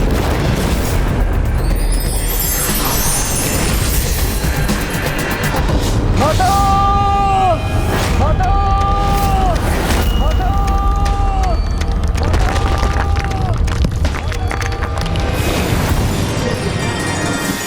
माँ, प्रणाम माँ। क्या हुआ पुत्र? तुमने अपना तप क्यों भंग कर दिया?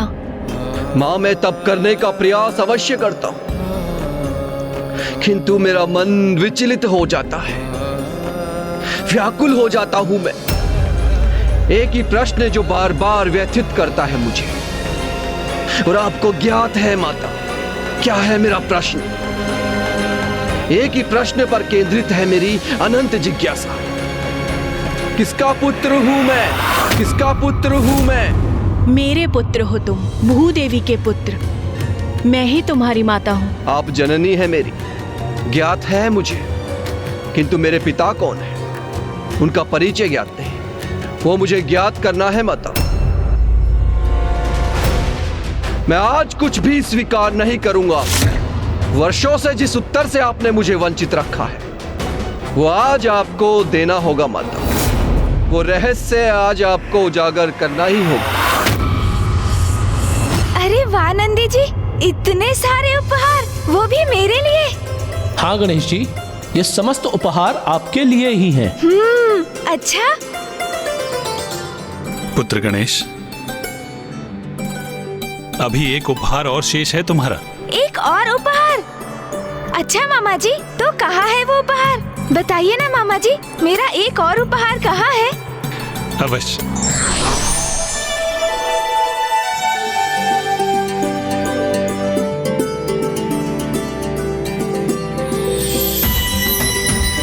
शंख?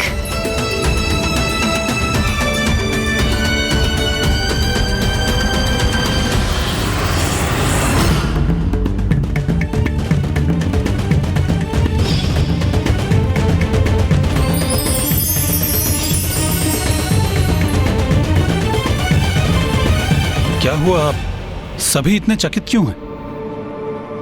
ये मेरा शंख नहीं है, केवल शंख रूपी मिष्ठान है।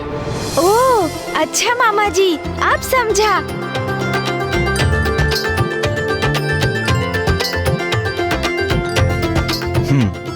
लाइए, दीजिए मामा जी।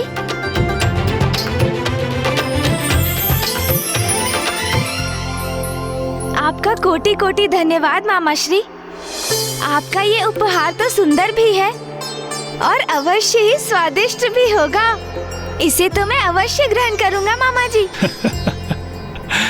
किंतु मामा जी, आपके शंख की दिव्य ध्वनि का श्रवण करने हेतु पुनः आऊंगा आपके पास और आपका शंख भी प्राप्त करूंगा मैं।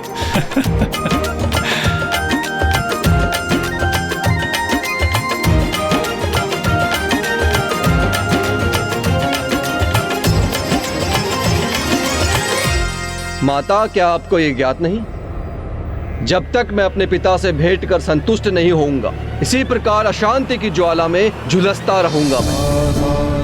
उचित है फिर, यदि आपको मेरी माँ, मेरी जननी होकर भी मेरी पीड़ा का आभास नहीं, यदि आप नहीं देख पा रही हैं कि कितनी अधिक पीड़ा और कितने अधिक कष्ट में हूं मैं, फिर आपसे ये प्रश्न पूछने का कोई लाभ नहीं माता।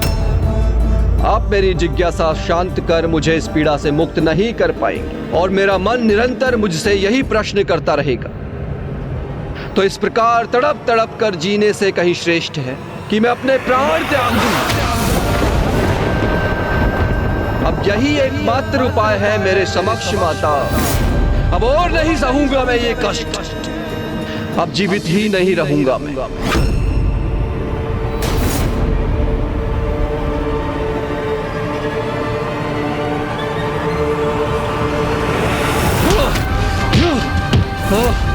प्राण दे दूंगा अपने में, प्राण दे दूंगा माता। पुत्र भोग, इस अनर्थ को विराम दो।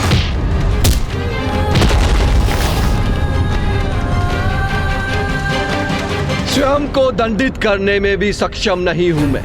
यदि मैं इतना शक्तिशाली हूं तो अवश्य मेरे पिता कोई महाप्रतापी पुरुष होंगे।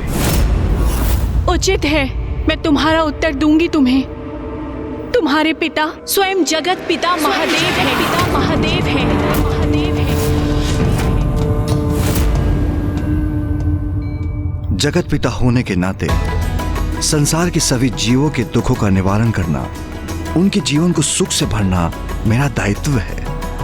किंतु संसार के सभी सुखों और दुखों से परे अपने परिवार को, उमा को अपने पुत्रों के साथ प्रसन्न देखकर मेरे हृदय को जो सुख, स्नेह और संतुष्टि और आनंद की अनुभूति हो रही है वो सबसे भिन्न है। जगत पिता महादेव ही है मेरे पिता, किंतु ये कैसे संभव है? मैं बताती हूँ पुत्र। पूर्व काल में अंधक नाम का एक महाअसुर था, जिसका देवताओं के साथ एक महाभयंकर युद्ध हुआ।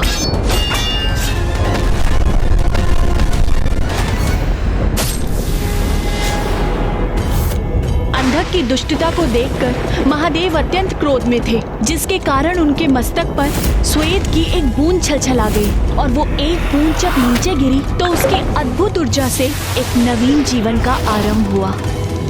और जब मैंने उस नन्हे शिशु को अपने हाथों में उठाया तो वो क्रोधपूर्ण रुदन कर रहा था, क्योंकि महादेव के क्रोध से उत्पन्न स्वेद की बूंद से उसका जन्म हुआ था। महादेव द्वारा अंधकासुर के वध के उपरांत मैंने उन्हें इस संपूर्ण घटना का विवरण दिया।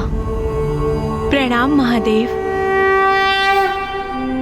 मैं पृथ्वी हूँ। इस सृष्टि के सभी जीवों का जन्म मुझ पर ही होता है, इसलिए एक प्रकार से मैं उनकी जननी तो हुई, किंतु मेरा दुर्भाग्य देखिए कि मेरे अपनी कोई संतान नहीं। किंतु आज संयोगवश आपके श्वेत की जो बूंद मुझ पर गिरी, उसने इस बालक का रूप ले लिया। महादेव, मुझ पे कृपा करें, आप उसे मेरे पुत्र के रूप में भेंट दे दीजिए।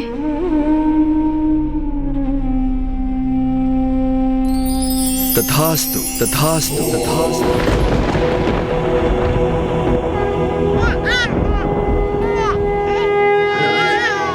देवी पृथ्वी आज से तुम्हारा पुत्र कहलाएगा और तुम्हारे नाम से जुड़कर इसका नाम होगा भोम भोम भोम। कि सत्य आज तक आपने मुझसे छिपा कर रखा माता।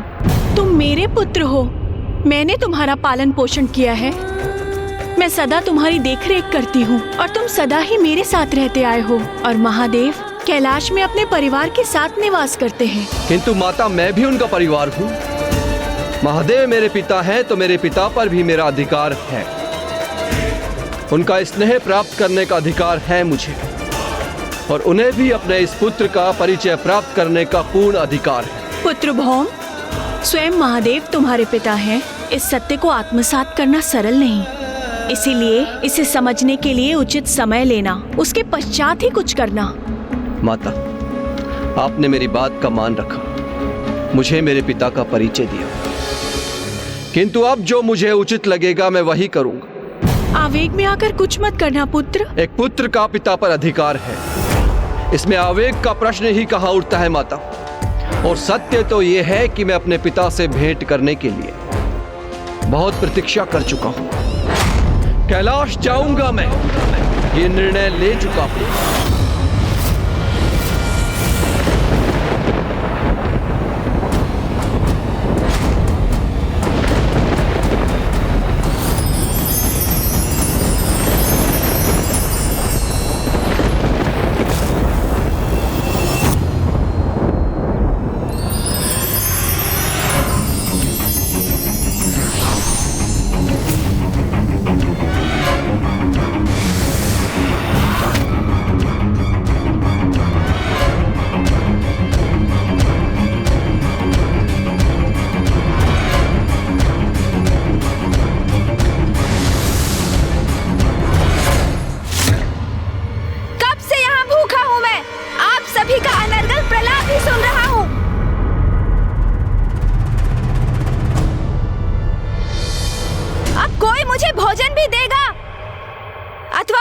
भोजन को घूर घूर कर ही अपनी भूख शांत करनी होगी मुझे।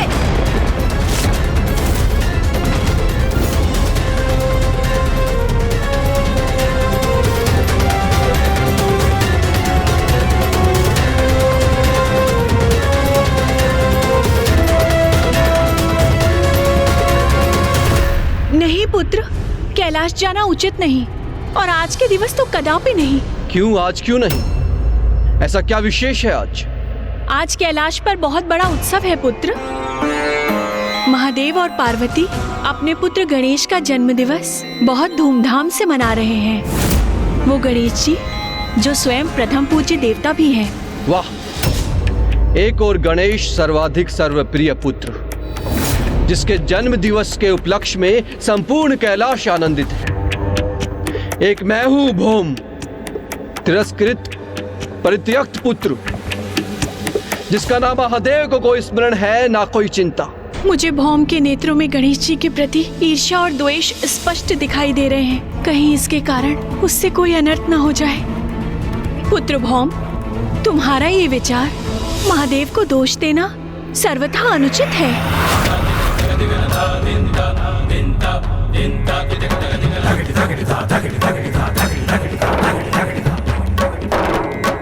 पुत्र भौम के तन से उत्पन्न ऊर्जा से समीप के सभी प्राणी प्रभावित होते हैं और वो उग्र हो उठते हैं। और अब जब वो गणेश जी के प्रति क्रोध और घृणा के भाव को अपने भीतर लेकर कैलाश गया, तो कहीं उसका कोई प्रतिकूल प्रभाव न हो, गणेश जी को कोई क्षति न पहुंचे। पुत्र गणेश,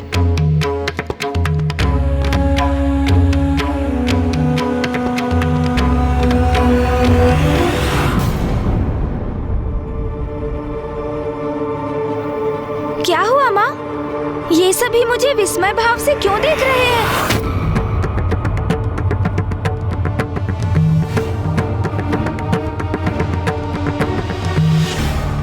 अवश्य क्षणिक भावावेश था गणेश का, जो पल भर में उमड़कर मिट भी गया और अब उसे स्मरण भी नहीं है। सब कुशल है।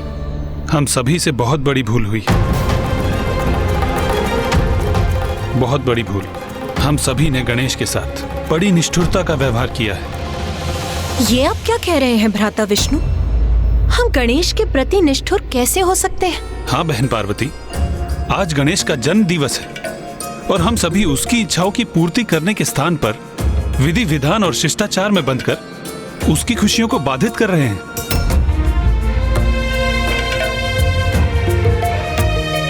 जो भी विधि विधान है वह अवश्य पूर्ण होंगे, किंतु हमें गणेश को उसके भोजन से वंचित नहीं रखना चाहिए। आज गणेश का जन्म दिवस है और उसके समक्ष उसके मिष्ठान, उसके मोदक सभी हैं, परंतु हमने उसे ग्रहण करने का अवसर ही नहीं दिया, तो उसको क्रोध तो आएगा ही ना।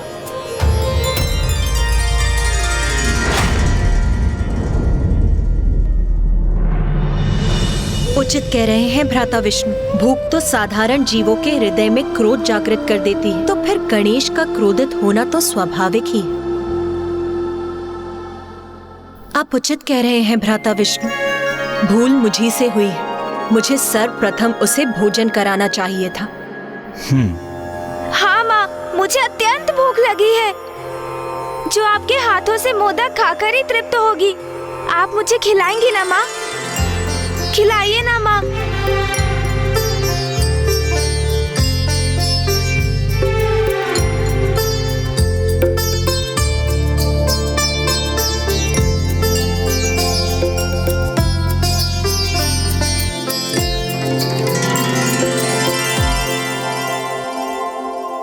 जन्मदिन की अनेकों शुभकामनाएं पुत्र। मैं यही कामना करती हूँ कि इस मोदक की तरह तुम्हारा जीवन भी मधुर हो।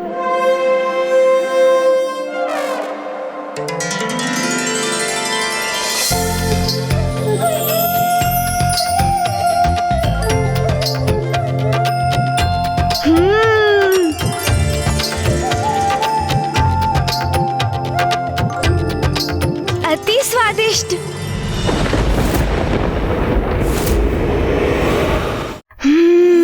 मोदक, वो भी माँ के हाथों से प्राप्त कर आनंद आ गया।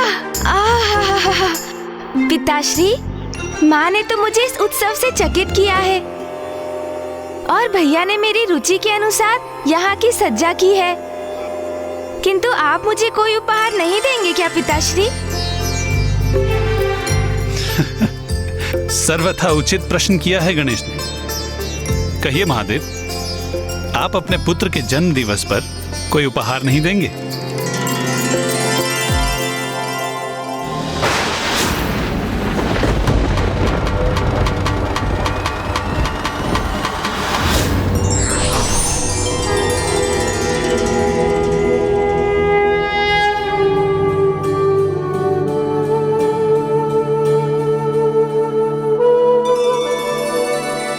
पुत्र गणेश, मैं तुम्हें तुम्हारी मां के समान दुलार तो नहीं कर सकता।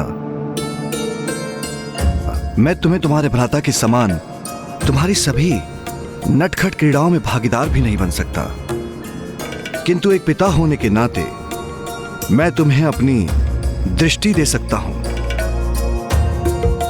एक पिता की दृष्टि जो सदैव तुम पर बनी रहेगी। अपना श्रवण दे सकता हूं, एक पिता का श्रवण जो सदैव तुम्हारा स्वर सुनेगा। मैं तुम्हें अपनी वाणी दे सकता हूं, एक पिता की वाणी जो सदैव तुम्हारा मार्गदर्शन करेगी। मैं तुम्हें अपनी भुजाएं दे सकता हूं, एक पिता की भुजाएं जो सदैव तुम्हारी रक्षा करेंगी, अपना संरक्षण करने हेतु तुम्हें अपने भीतर भर लेंगी। मैं तुम्हें अपने कंधे दे सकता हूं, एक पिता के कंधे जो सदैव तुम्हारा दायित्व का बोझ उठाने में सहायक बनेंगे। जन्म दिवस तो तुम्हारा है पुत्र, किंतु जिस दिवस से तुम हमारे जीवन में आए हो, हमारे लिए वरदान स्वरूप हो, हमारे जीवन के अमूल्य उपहार हो तुम। जन्म दिवस की शुभकामनाएं पुत्र। कर्पूरगारं करुणावतारं संसार सारं भुजगेन्द्रहारं सदा वसन्तं हृदयारविन्दे भवानी सहितं नमामि। आयुष्मान भव।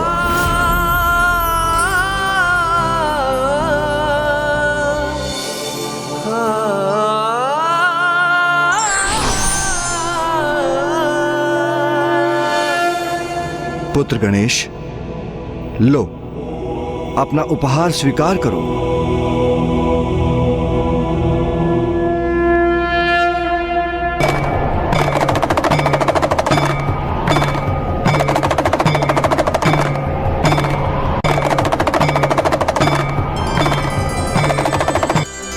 धन्यवाद पिताश्री, इससे तो मधुर ध्वनि भी उत्पन्न होती है। पुत्र गणेश, मैंने तुम्हारे मामा के विपरीत तुम्हें एक वास्तविक डमरू प्रदान किया है।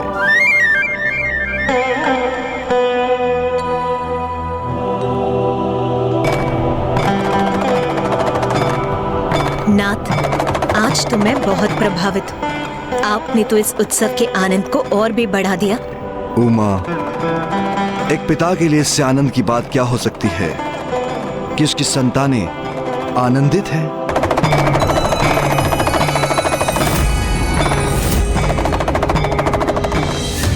जगत पिता महादेव का आशीष है प्रथम पूज्य गणेश को, वो कैसे व्यर्थ जा सकता है? तो गणेश जी पर कोई संकट कैसे आ सकता है? कदाचित चित्रगुप्त जी से ही अपनी गणना में कोई भूल हुई है। और वैसे भी मंगल मूर्ति विघ्नहर्ता गणेश का कोई ग्रह दोष कैसे अमंगल कर सकता है? वो तो स्वयं परम ब्रह्म है।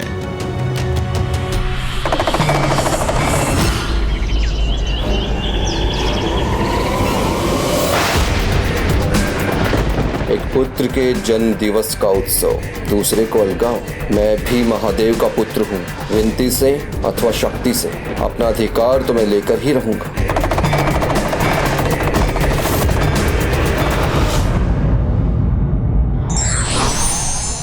परिस्थितियों का दास बन हम अपने आचरण के विपरीत व्यवहार करने लगते हैं, जो सर्वथा अनुचित है।